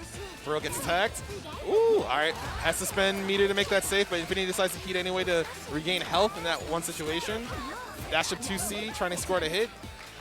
Oh, nice 2C. Okay, there we go. That is the low that Infinity needs right now. Not going to have bar, so going to have to end it with that throw ender, but does try to get the safe jump into the mix-up. Punishes just slightly with that air move. Oh, all right. Spin meter. All right, high shield. Backdashes away. Shield again. Infinity using this chance to. Oh. No, the spears once again setting off in that trap setup. This is not looking too good right now for Infinity. Once again, setting it up, getting the mix-ups, going to use Moon Drive activation. Tries to go ahead and shield and then activate the Moon Drive. But again, this is just where Lunar is just showing success with those spear setups. Yeah, so it is quite hard to try to regress versus Dead Apostle in the wall, because if you're not fast enough, you don't get to block the spears in time because you're trying to move forward, and there are some frames where you're not allowed to act immediately after, so you don't get to block in time. Yep. So let's see if Infinity, oh, all right, gets a clean 2C on the backdash attempt by Lunar. Might spend the bar here. Yeah, looks like he will. And he's going to go for an air throw, and now he has to make sure Lunar can't escape this mix-up here. DP gets block punish. Nice. Let's go. I think Infinity being one of the first players in this top 8 to actually bait out the DP and fully punish Lunar has been really taking advantage of that note. Oh, all right, good stagger pressure. Trying to see what Lunar does in response. Overhead block. Have to make that safe with 2-2C. 5-8 staggers. Lunar decides to low shield. And that's one thing that Lunar likes to do a lot is in pressure like that, he'll try to stagger his low shield, because a lot of people like to do 2A, 2A. And low shield kind of makes it so that you can't do that for free. Lunar not shielding back, gets hit by BC after Infinity shields EX spears. Probably spin a bar here. Very nice. Okay. Once again, that hard knockdown. Gonna try to swipe with that jump. Ooh. All right, shield back by Infinity. Moon Drive activation to stay safe. Oh, good block from Infinity. Good defense. Oh, Infinity not biting on that throw bait. Good block. This is such impeccable defense, but does get open up. There's only so much you can do before you're trying to challenge Lunar in this situation. Oh. Does do the BC follow-up, and Lunar not going to be able to shield that back. And then we're going to get into the corner, into the hard knockdown. All right, double jump back, blocks the jump B, trying to bait out a shield or a DP from Lunar. Lunar waiting for his turn. He gets a 5-8 anti-air. Infinity landing with nothing, unfortunately. Gonna go into the setup once again. Detonate left, right incoming. Goes. Doesn't get a high for some reason. Yeah, that was a little bit of a weird interaction, but here we go. Gonna end in the projectile to get the EX, keeping it the DP as safe as possible. Oh, and this actually might have cost Infinity here. Gonna end into the DP for the ender. I like, though, that Infinity's been playing a really good defensive game on those setups and actually able to get in on Lunar. That's something that we were talking about earlier between Lunar and Lucy, and then comparing it to Mids McConnell, where it was all about blocking the setups or just completely avoiding them. And Infinity's really trying to get in and actually play the defensive game around them. Yes. One thing I would like Infinity to do is just present the threat of Avalon, because he had 3 bars for quite a while, and Lunar was just kind of throwing projectiles at him. At any given instance, if Infinity has the reflexes, he should just be able to activate Avalon and kind of just make it so that even if, shield punished, very good. He should be able to make it so that Lunar can't throw those projectiles for free when he has that much meter. 100%, and we're going to see the into the throw hard knockdown. Once again, are we going to see the actual dive? Yep, that was going to be Lunar shielding the dive and then getting the BC for the side switch. All right, Infinity gets hit by the delay double overhead there. Left, right. Oh, doesn't block the last explosion, unfortunately. That's the tricky thing, too. It's also about the placements. If you're trying to not get hit by the last hit of that sphere. This is not looking good for Infinity right now. All right, time to guess. No, he just decides to charge instead. Jumps over Infinity, matching 5A with jump B. Gets to confirm and ends the round. All right, Lunar looking very strong so far. It seems like no one has a real answer for being able to stop him. Oh! Infinity trying to jump on the button, gets hit by the spears on the way down. Lunar gets another confirm. Infinity has a lot of magic circuit though, so let's see. Oh, tries to block. There we go. Gets a clean 2C for Lunar trying to charge. Spin the bar. Yep, into that throw hard knockdown. I think might avoid the, I was going to say we were going to avoid the drill and instead just keep the pressure going. That's probably the best situation you can do with Saber. But the DP invincibility frames, able to punish Infinity in this situation. Moondrive activation and getting punished, and this is not looking good right now for Lunar. Gonna use the Moondrive, reset into the setup. Infinity decides to heat there in that instance, and Lunar well places 4 BC to get a clean confirm afterwards. All right, so I believe up next should be Scrot versus Lunar. I wonder if Scrot's gonna stick to the game plan and play Noel, or he's gonna either go to Mario or Hisui. It depends. It depends on how he's feeling versus Lunar. But I do remember Scrot playing fairly well versus Lunar in a recent online bracket that occurred. Actually, so I was gonna mention earlier, the reason Lunar was put into losers was because of Scrot. Wasn't that the... That was in top 24, if I'm not mistaken. Yeah. Okay. So this is a rematch. I'm assuming this is Noel, so yeah. I think that matchup was 3-1, if I'm not mistaken. Yep, I believe so. I made sure to double check in my notes here. But that I would say then that if that's the case, if Lunar hasn't been playing any differently and probably not, I'm sure probably preparing for Scrot, right, in that sense. But if there's not been any changes from Lunar, this could be a good matchup for Scrot. Yeah. Scrot typically has done his research on the character on Dead Apostle Noel because he knows when he plays in top 8s, he's going to have to fight a certain amount of characters. Yep. He doesn't want to be surprised by anything, and that's what you normally want to do as a top-ranked player. You don't want to, go into a matchup, lose, and then say like, oh, I don't know what this character does. Yeah. It's your responsibility to do your research, find out how your character has counterplayed a certain setups to other characters, and just have a good mindset of going into a match and saying, okay, I've prepared. The best thing I could do is just play it out. Yeah, absolutely, absolutely. But with that being said, we did talk a little bit about, if I'm not mistaken, we talked about DA Noel versus Roa.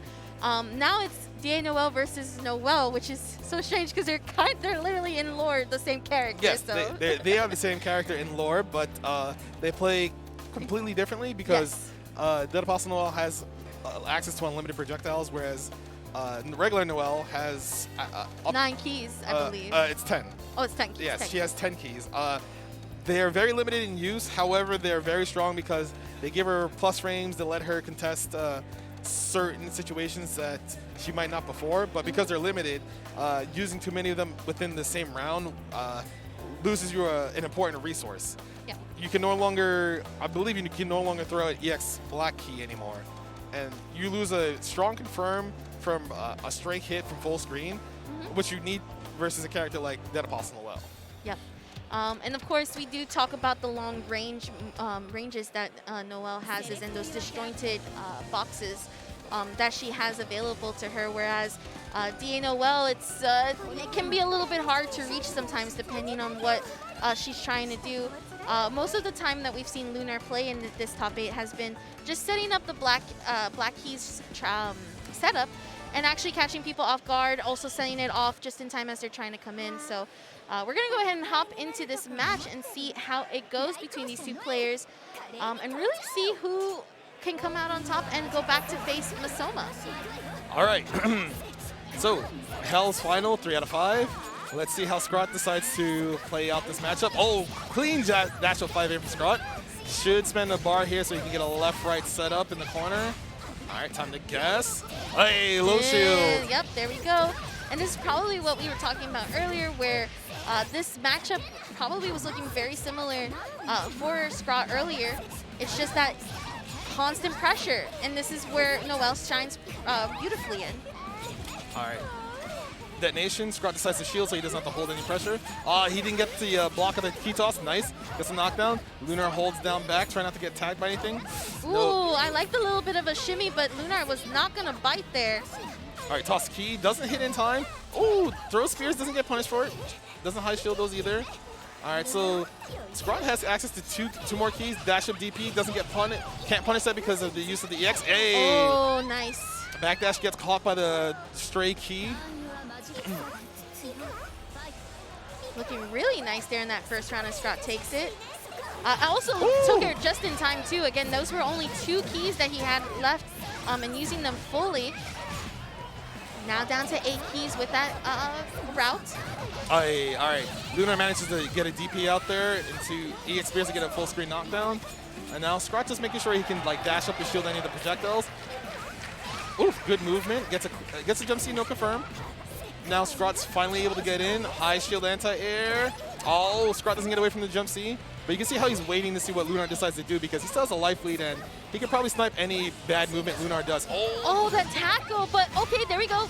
Scrot able to find the opening with the key and continuing the corner carry, resetting instead, doing the BC follow-up and opening up Lunar once more.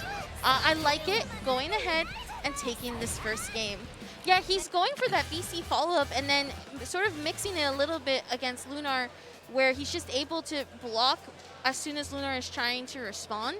And Lunar is just trying to figure out how, okay, so how do I get out of that situation when he does that? Because I can't get opened up. That's where I'm losing most of these situations when fighting.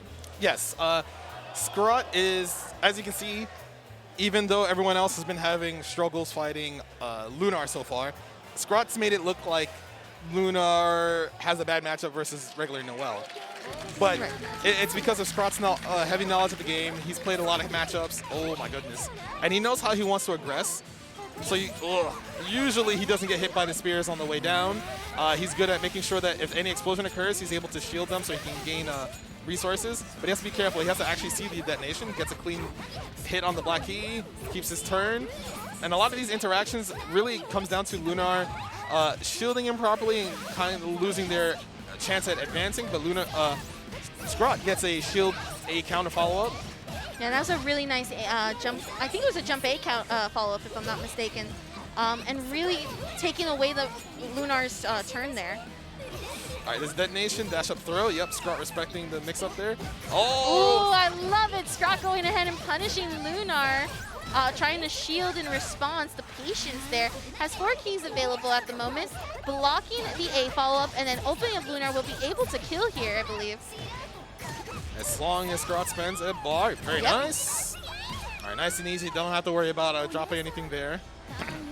It's always scary to see if they're going to use the bar or not because there is a lot of damage just meterless. Yes. But going ahead and just trying to seal the deal, that's how you know that Scrot's been paying attention to this character.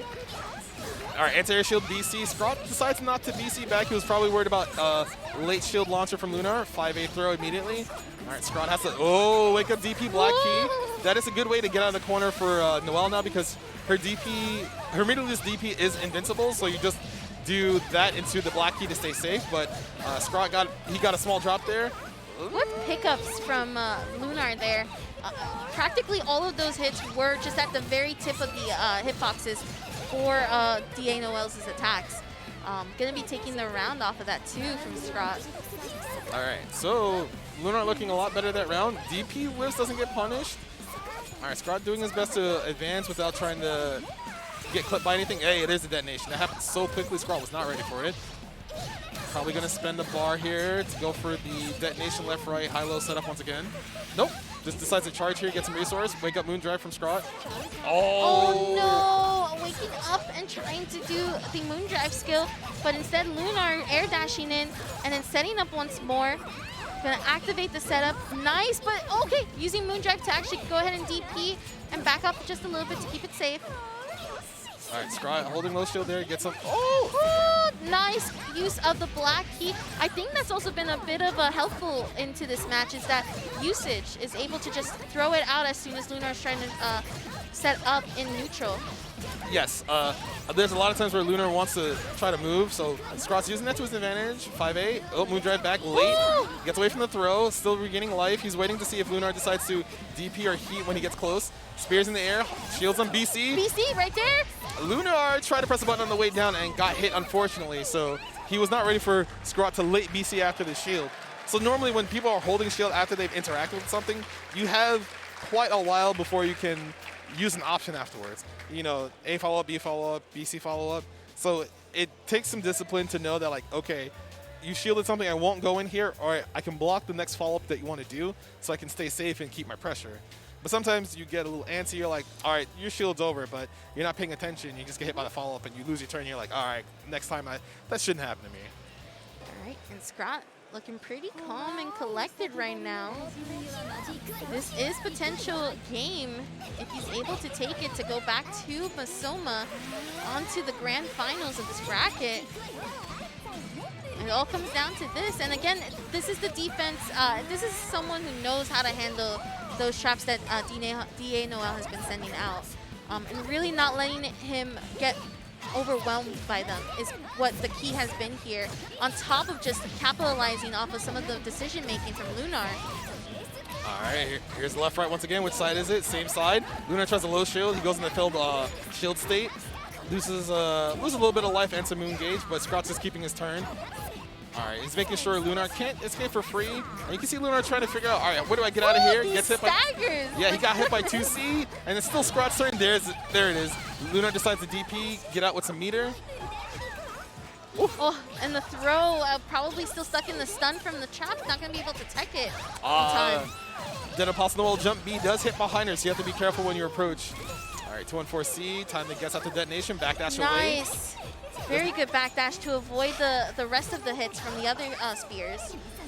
Oh, the delay heat as well. And then this is going to lead into some chunky damage. Might be able to use a lot of the resources here. Yep, into the arc drive. It shouldn't be enough, but last chance here. Throw does kill, so let's see what Lunar does on defense. Wake up 2B, trying to catch a backdash, dash up heat right away. Oh! For some reason, Lunar did not choose to moondrive when he saw Scrott jump over the projectile and land. At that point, you could have activated moondrive because the special move whiffed. Yes, so exactly. You normally do that to stay safe so things like that don't happen, but it felt like Lunar got a little greedy or he was a little absent-minded there. Yeah, it might have been just like probably a mistake. Could be also input error too.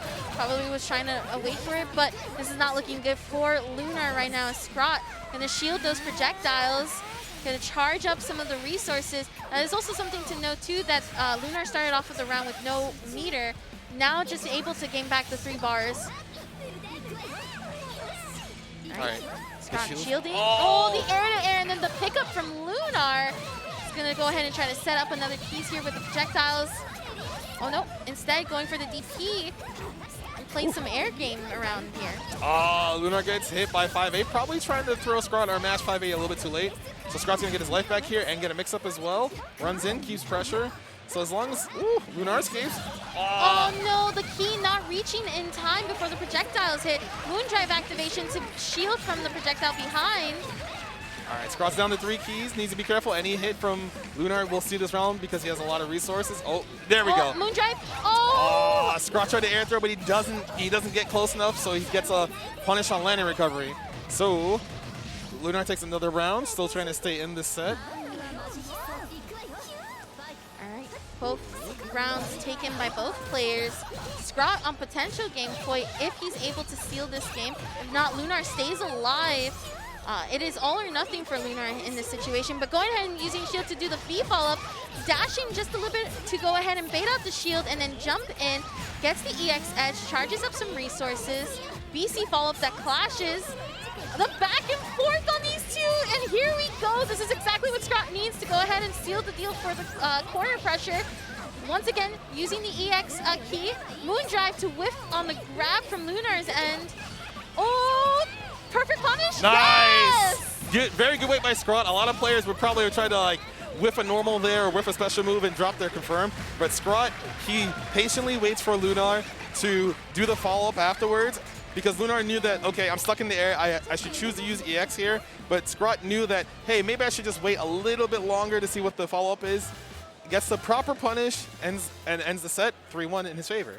Yep. And with that, Lunar will be taking third for CEOTaku.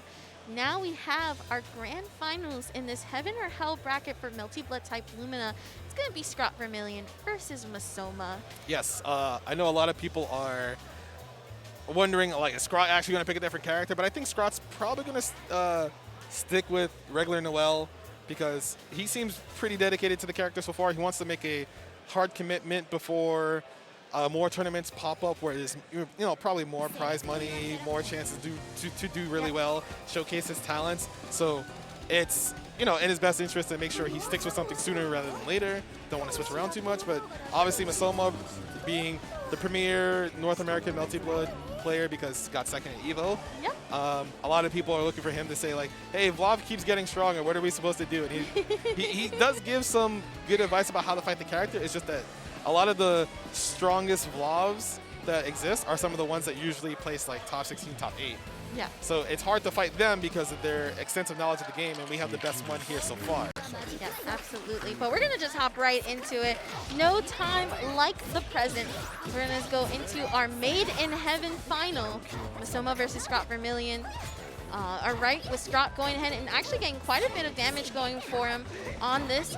A little bit of a BC fault, I believe, if I'm not mistaken, but Masoma getting put in the corner. But we are on a full screen game right now. Exactly where you like for Vlav. Yes, Masoma getting clean jump in. Scott not ready to block it. It looks like he kind of started step and got hit by accident. But unblockable? No, a little bit too far. Scott gets a clean counter hit jump C. Should probably spin the bar to get a left-right setup in mid-screen. Scott charging up those resources. Nice. Actually punishing the crouching shield there with the air mix-up. And might be able to kill you with that one bar. Yep. Very nice. But someone chose a low shield there because normally Scrot likes to do land 2A. So low shielding there kind of mitigates that. But if Scrot is hunting for that, he'll do an air dash back jump C, which is a high, which pressures the low shield. But Masoma gets a round start 2-2A into 4.2. Full screen control. Jump shield. Oh, be careful. Throws black key right after. Good backdash away. Ah! Oh, but not going to be able to connect off of that projectile. Is all right, going to use Moondrive to go ahead and do the B follow-up in the air. All right, and that is actually going to probably seal the deal for against Scott. Being able, I think that was only 1 bar meter maybe at most? Yes, yeah. So sometimes when you're trying to confirm his Vlav, it's usually best, oh my god. Oh my goodness. I don't know why he did EX stomp there, but sure, I guess, maybe. Sometimes making the surprise round start is the way to go, but at least Scott not catching onto it. Quite a bit of a swipe there into the stomp. Gonna bring the full screen, gonna get some of those charges back. Tries to back dash from the, jump back dash rather, from the BC follow-up, but Scott having the opening. All right, left right incoming once again. Stays in front, tries to see if Masoma wants to heat. Nope. Masoma, good defense, gets his turn back, good patience. And now Scott has to be careful about getting unblockable. Wow. Just jumps full screen, gets a clean 2A counter hit, end of the round incoming. All right, gonna be optimal. Probably spin 1, spin 3. Okay, he doesn't even need to. Very nice. Yeah, it looks like that Moondrive helped keep the momentum going in that route, so just using that 1 bar was going to seal it for him. But Scott now on the board. Now, again, for those of you kind of new into how these brackets work, Scott Vermillion's still in losers, and everybody who enters this bracket has 2 lives. Scott's going to have to play about 6 games, more or less, in terms of winning them to be able to beat Masoma and take the entire bracket for CEOTaku. Ooh, nice air unblockable setup there by Scott, making it so that he lands first and Masoma's stuck in the air. Masoma just techs with 2C. Okay, doesn't want to block. Empty jump low, baits off the anti-air shield. Very nice from Masoma. Scott trying to predict a high there, gets hit. Oh my god, that's a lot of damage. Back to mid-screen, tries to air dash back. You get a mix-up. Scott gets counter hit, trying to throw a key once again. Yeah, definitely Masoma punishing those key attempts, and exactly where Masoma wants. Going to use all of the resources to try to kill here. Oh my god, the scaling and just a pixel of health from Scott. Going to use the heat activation to not only get all of that health back, but also to try to stay alive against Masoma. Oh, using the arc drive at the last possible second. Of course, this is not going to kill, but this is going to create a great situation for Scott. Going to dash in, keep Masoma in the corner, bring out the keys. Has about 7 keys left as well. Using BC to avoid the shield follow-up. And oh my gosh, the pixel of health comeback from Scott. Yes, that was very good. He was able to make sure that after getting his life back, he mitigated a lot of Masoma's approach. But Masoma kind of got a little antsy on defense, getting clipped every now and then. Oh, it gets hit by 2-2A stomp. All right, Masoma confirms with some meter. Double jump, gets his mix-up, goes high this time, trying to catch Scott from backdashing. Has to make that Rekka save because Scott was already in the air. Nice nice shield in the air by Scott, and then BC follow up to punish the moon skill. All moon skills are punishable if you shield them. All right, 1, 2. Yep. Delay air dash, and then goes low. Very nice. I think from the conditioning of the last couple of games with that safe jump, it was trying to attempt to go for the low, but Masoma not eating. Gonna get the stomp out back. That's just a little bit to bait on any heat activations. Woo! Baits out the DP by air dashing back. Please don't lose. This is the exact same situation we saw from Scrot before. Oh, he was jumpy. He doesn't get punished. Oh, God. All right. Staggers. Oh, this is very much bated breath right now. Oh, the unblock. Okay. Poor Fox is trying to like breathe through all of this. Because I've also unfortunately seen Scrot, Masoma lose to Scrot in casuals where Scrot had no HP. He shouldn't have won, but you know he gets a good run. All right, Masoma doing a good job double overhead. Yep. Throw after that pressure. Jump C gets blocked. Good stagger. Waiting for Masoma response, but Masoma just leaves. Doesn't get hit by 2C. Just Masoma trying to maintain his life lead, gets hit by the default, no counter. And now Scrot is just trying to get in without, oh my God, getting unblockable. That was close. The clash. Oh, and Masoma losing the grounded game as Scrot's going to be able to punish and then corner carry with the keys. Gonna charge up, super jump in, shields the heat activation. Yeah, that's an option select. Whenever you see Scrot do 5A, it's usually followed by 5AD in order to shield any reversal. That's as long as you're not mashing. He doesn't get a counter hit. You can't confirm afterwards, but Masoma choosing the heat there. Okay. Oh, using the BC follow-up, avoiding it, playing some defense in the air, but Masoma gonna catch the grounded game instead, launching Scrot over. Gonna have 1 bar of resource available to him, so not gonna be able to do much with it. Gonna have to try to build it back up. All right, Scrot has a lot of meter. Masoma almost has 2 bars. All right, Scrot trying to shield in the air so he doesn't get air unblockable because, oh my God! Yo! The last arc try finish! Yo, even Scrot's like, ooh. All right, that's unlucky. That's just unlucky, That's man. super unlucky. All right, it happens. It happens. Shake it off, Masoma. It happens. It happens. You still have plenty of games to work with. Scrot's going to be up 2-0 right now. All right, good staggers from Scrot. That was just really unlucky. That's so unlucky. Oh my God. I can't get over that. Masoma trying to also get over it. Gonna use the heat activation again. Bro. Scrot. Bro, block. Reading it. Yes, just block. Bro, block. It's okay. Just block. It's fine, bro. It's fine. Don't tilt off the face of the earth, man. All right. Anyway, left-right incoming again. Same side 5A. He doesn't have any meter to heat. Good. All right, BC's out of the corner. Low shield. Gets hit by B follow-up. No counter hit. Double overhead. Masoma's mad. He's trying to get his turn back. Yeah, he has to hit Scrot a couple of times, and not even. Scrot's just waking up and getting in. He's gonna take this first round. Potential bracket reset. Very close for Scrot. All right, I've definitely seen Scrot 3-0 Masoma. I've seen him 6-0 Masoma, I believe, before. Let's hope that doesn't happen again. All right, this, you know what though? If we look at like statistically, every time Masoma starts off strong in a round like this, he's able to make the comeback and make adjustments. So with that being said, this is an excellent opportunity and the turn in momentum that he needs to be able to go ahead and come back from this point. Oh, but Scrot just opening him up, probably trying to do a projectile there instead. All right, safe heat. Gonna get some pressure, forward throw. Gonna regain the rest of that while he's down. All right, TK Knife trying to bait out a throw or a low 2A. All right, good staggers. Now Scrot's in the life lead. Masoma trying to escape. He jumps back in the corner for some reason. Okay. All right, low shield.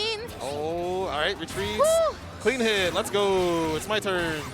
Wait, if he spends all his meters, Scrot's dead. Oh no, the recovery. Oh my goodness! And even Masoma shaking his head right now, knowing what the mistake he made there. He's dead. Yep, 100%. 100% using that extra bar of meter. Even Scratch just style in there. All right, I need Masoma to recover because that was pretty bad. We are now on bracket reset. So again, if you're just tuning in, as these players are going back into the character select, that means that now Masoma is on the Hell side of the bracket. I'm not sure if that makes him Made in Hell's finale because of the bracket reset, but regardless, both of them now on to these last set of games. This is going to determine who is your Melty Blood type Lumina CEOTaku champion. Oh God. He tried a low shield. He got hit by. That's the first time he's done that overhead, by the way. So he's waking up. Thank God. All right. Double jump. Jump back. Double overhead. Good block.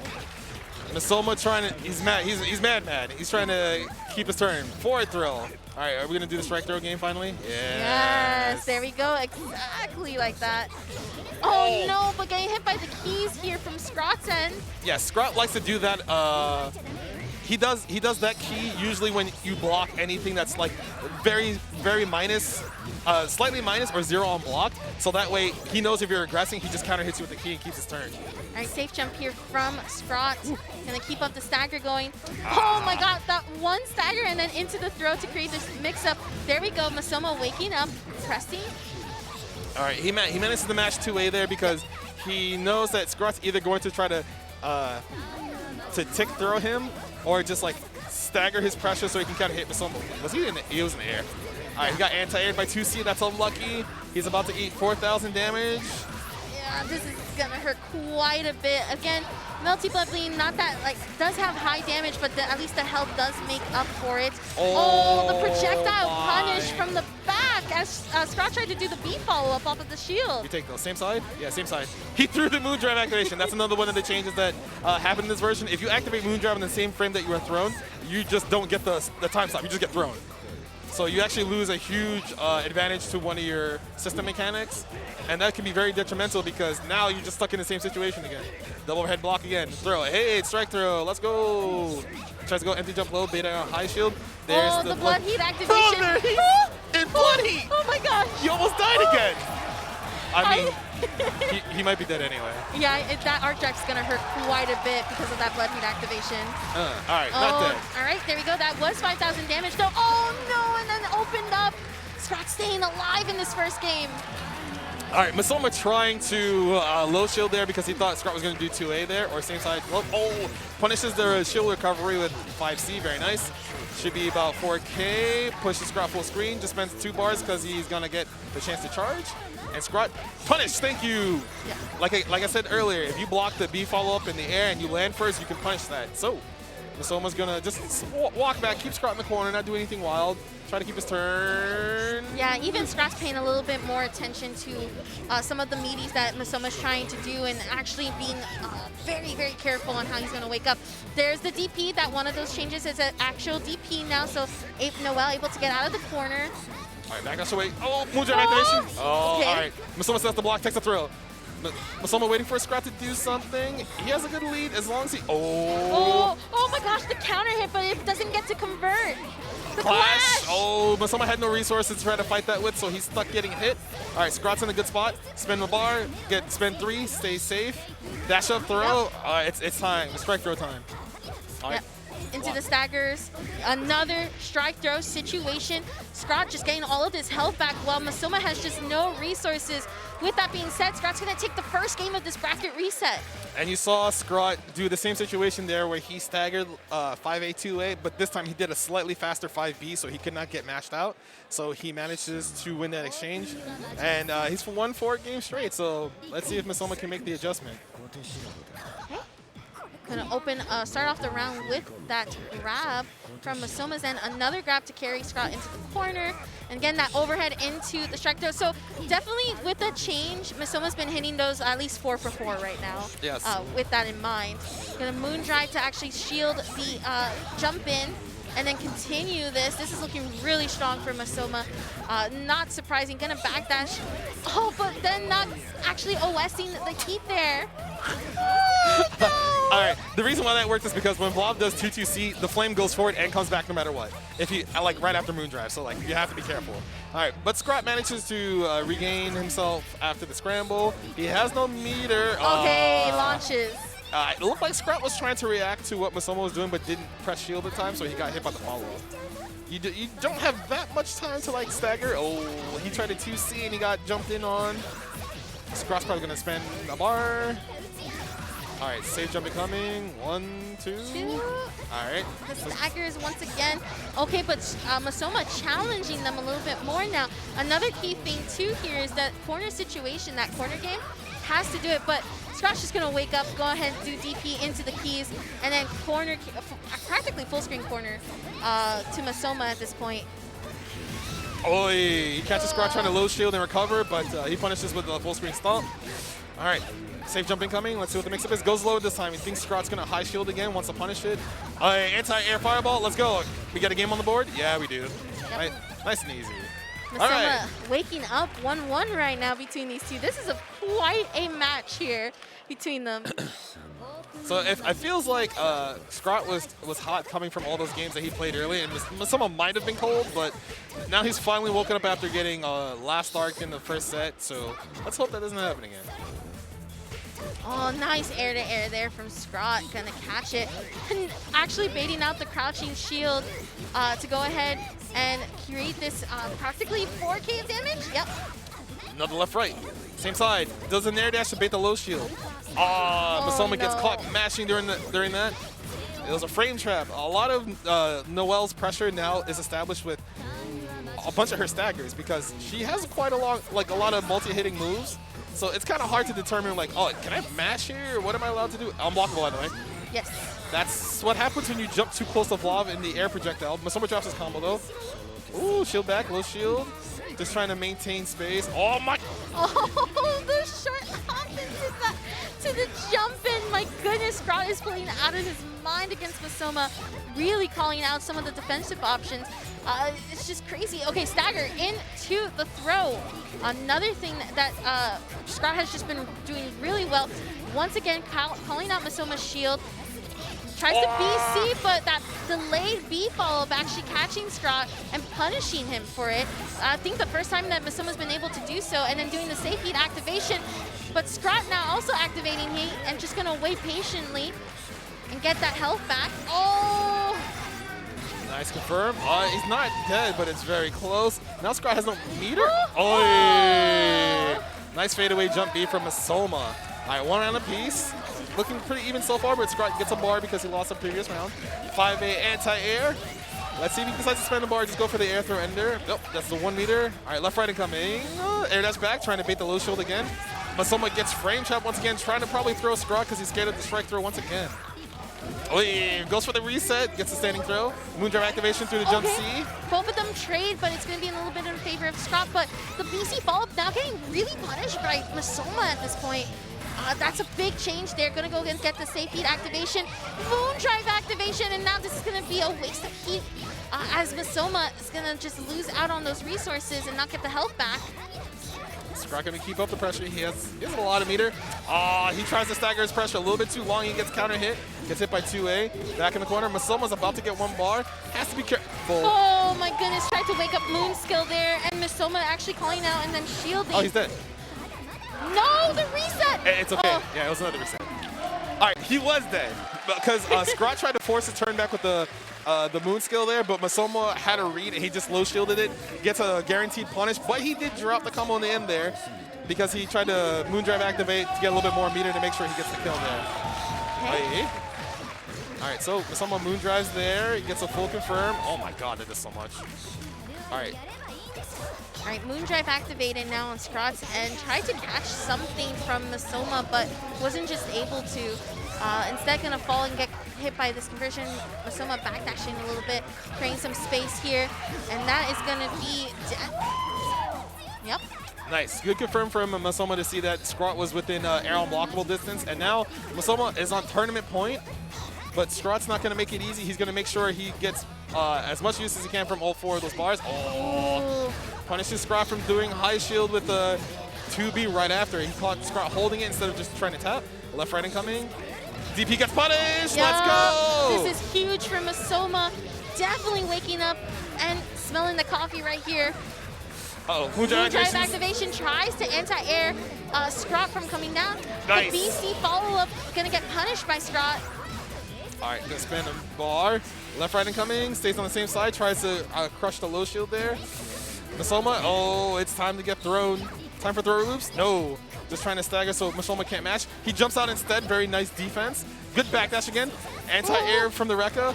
Oh, gets hit by max range 2C. Oh, this is not looking good for Masoma right now, as Scott has 4 bars of meter. Going to use that first bar to go ahead and get the key setup. Tries to do the left-right mix-up there. Going to grab instead for the fatal counter. And there you go. Scott staying alive into this final round of this game. Unless someone's trying to match, fuzzy match 5A there. All right. All right, low shields. The fireball gets in. Yep, Scott gets his turn. Masoma holding low shield, not ready to shield back, gets hit by the A launcher. So Scott's just gonna probably spend a bar to make sure Masoma stays in the corner. Very nice. Safe jump set up. Let's see if he tries to bait low shield again. No, just jump C. Oy. All right, shield back. Nice shield back. Okay, Blood Heat activated now. Oh my god. Oh my god, that is... He just held low shield there. Oh my. All right, blocks the overhead, spend meter, yep. All right. Hey. The DP into the key there to keep it safe, as well as continue combo. I'm going to convert off of it, tries to safe jump in. All right, so Masoma doing his best to down back. A lot of Scott's pressure. Scott waiting for Masoma to land. Good wait. Shield, BC. Good block of the BC by Scott afterwards. Masoma charges for a bit, tries to anti. Oh, fadeaway jump B, no confirm. Unblockable coming. Yep, Let's go. All right, so let's see if Masoma decides to spin. He's dropping combos, please, bro. That isn't something you don't want to do. Oh my god! The steer down, the small slight steer down, and Scott's going to win that interaction. Safe heat activated right now from Scott. Going to go in, dash for the throw. Stagger. Staggers all over the place. Heat Yes. activated from Masoma. Good choice. All right. Fadeaway jump B. Get a confirm. He's probably going to try to arc drive. He drops it again. He's going to spend meter. There we go. That's fine. Oh, the B follow-up from full screen, too. Wait. He just got hit by the key raw. He might activate Moondrive to try to kill. Yup, and there it goes. Has 1 bar of meter. Not enough. All right, last chance here for Masoma. Wake up 5A! Scott tried to throw him. All right, Masoma has 1 more chance here. Left-right mix-up incoming. No, he drops it. No! All right, let's see if Masoma decides to Moondrive. Oh The backdash avoiding Oh the key my completely. Scott has 2 keys available, too. Oh, Heat activated! that was just close enough to hit. Okay, all right. Masoma still has a bar. Oh, the clock! Wait, Is this that? it's close. Oh, It's very this is close. so close. Oh my god. Oh my god, Oh my god! Wow! And Masoma wins Melty Blood type Lumina at CEOTaku 2022. Wow! That scramble at the end was terrifying Oh my god, my heart's like beating so hard right now. because he tried to elongate his combo so that way he could probably kill and stretch out the time. Yep. But because he had used up all his hit stun, Scott was able to tech out. And in that situation, Masoma tried to meet him in the air so he couldn't throw out a key. Because I think if he blocked the key, he probably would have lost enough life to lose the round. Yeah. Based off time, but Masoma was just like, I'm just gonna meet you in the air and make you block something, which is terrifying because like if you're wrong, Scott just gets a hit and like he moves on to tie it up to 2-2. So that's really scary. But good foresight from Masoma to make sure he uses all his resources. Was kind of scary. The first set didn't go his way. Yeah. But yeah, I'm glad Masoma finally able to beat Scott at one of these majors, because I feel like the last couple of majors they were at, Scott usually beats Masoma in grand finals. So if we're looking back from the beginning of the year to now, we're talking about Frosty Faustines. We're talking about Combo Breaker. We're talking, I'm sure, one of those in between before EVO, and then of course there was EVO with all of like practically world talent coming in and then playing Melty Blood. And then, of course, now we come here. CEO, I believe, was also one, too, where I don't think Masoma won. No. Yeah, so, that's another thing, too, where Masoma not being able to win that major. And then, of course, we come here, we fast forward to ECT. Scott was not at ECT, but instead, Masoma still having quite a big bracket of top 8 to actually, like a powerhouse top 8 to actually go through for. And then now here at CEOTaku really showcasing that coming out on top from Scott. So that was a really accomplished thing. Like I mentioned before when we were starting to watch Scott, and I believe and Masoma before this grand finals, it's almost as if they're like just rivals, just by their player level. Yes, because they're always meeting each other in winners finals. Yeah. Sometimes loser finals, depending on, I think it was Combo Breaker where they met in Yes. losers finals and Scrot beat him. And that's where Scrot went on to win Combo Breaker. But they're constantly in winner, like top 3. They're always beating people to make sure that they're always fighting each other on the grand stage. So it's good to see that they're constantly pushing each other to be the best players that they can be, because I know a lot of people are just like, oh, this game is kind of like topsy-turvy. No one knows who's going to win. But because after a certain point, you kind of know who's the strongest right about now, because they have been consistent for like the last almost 6-7 months since the first patch update we got in January of this year.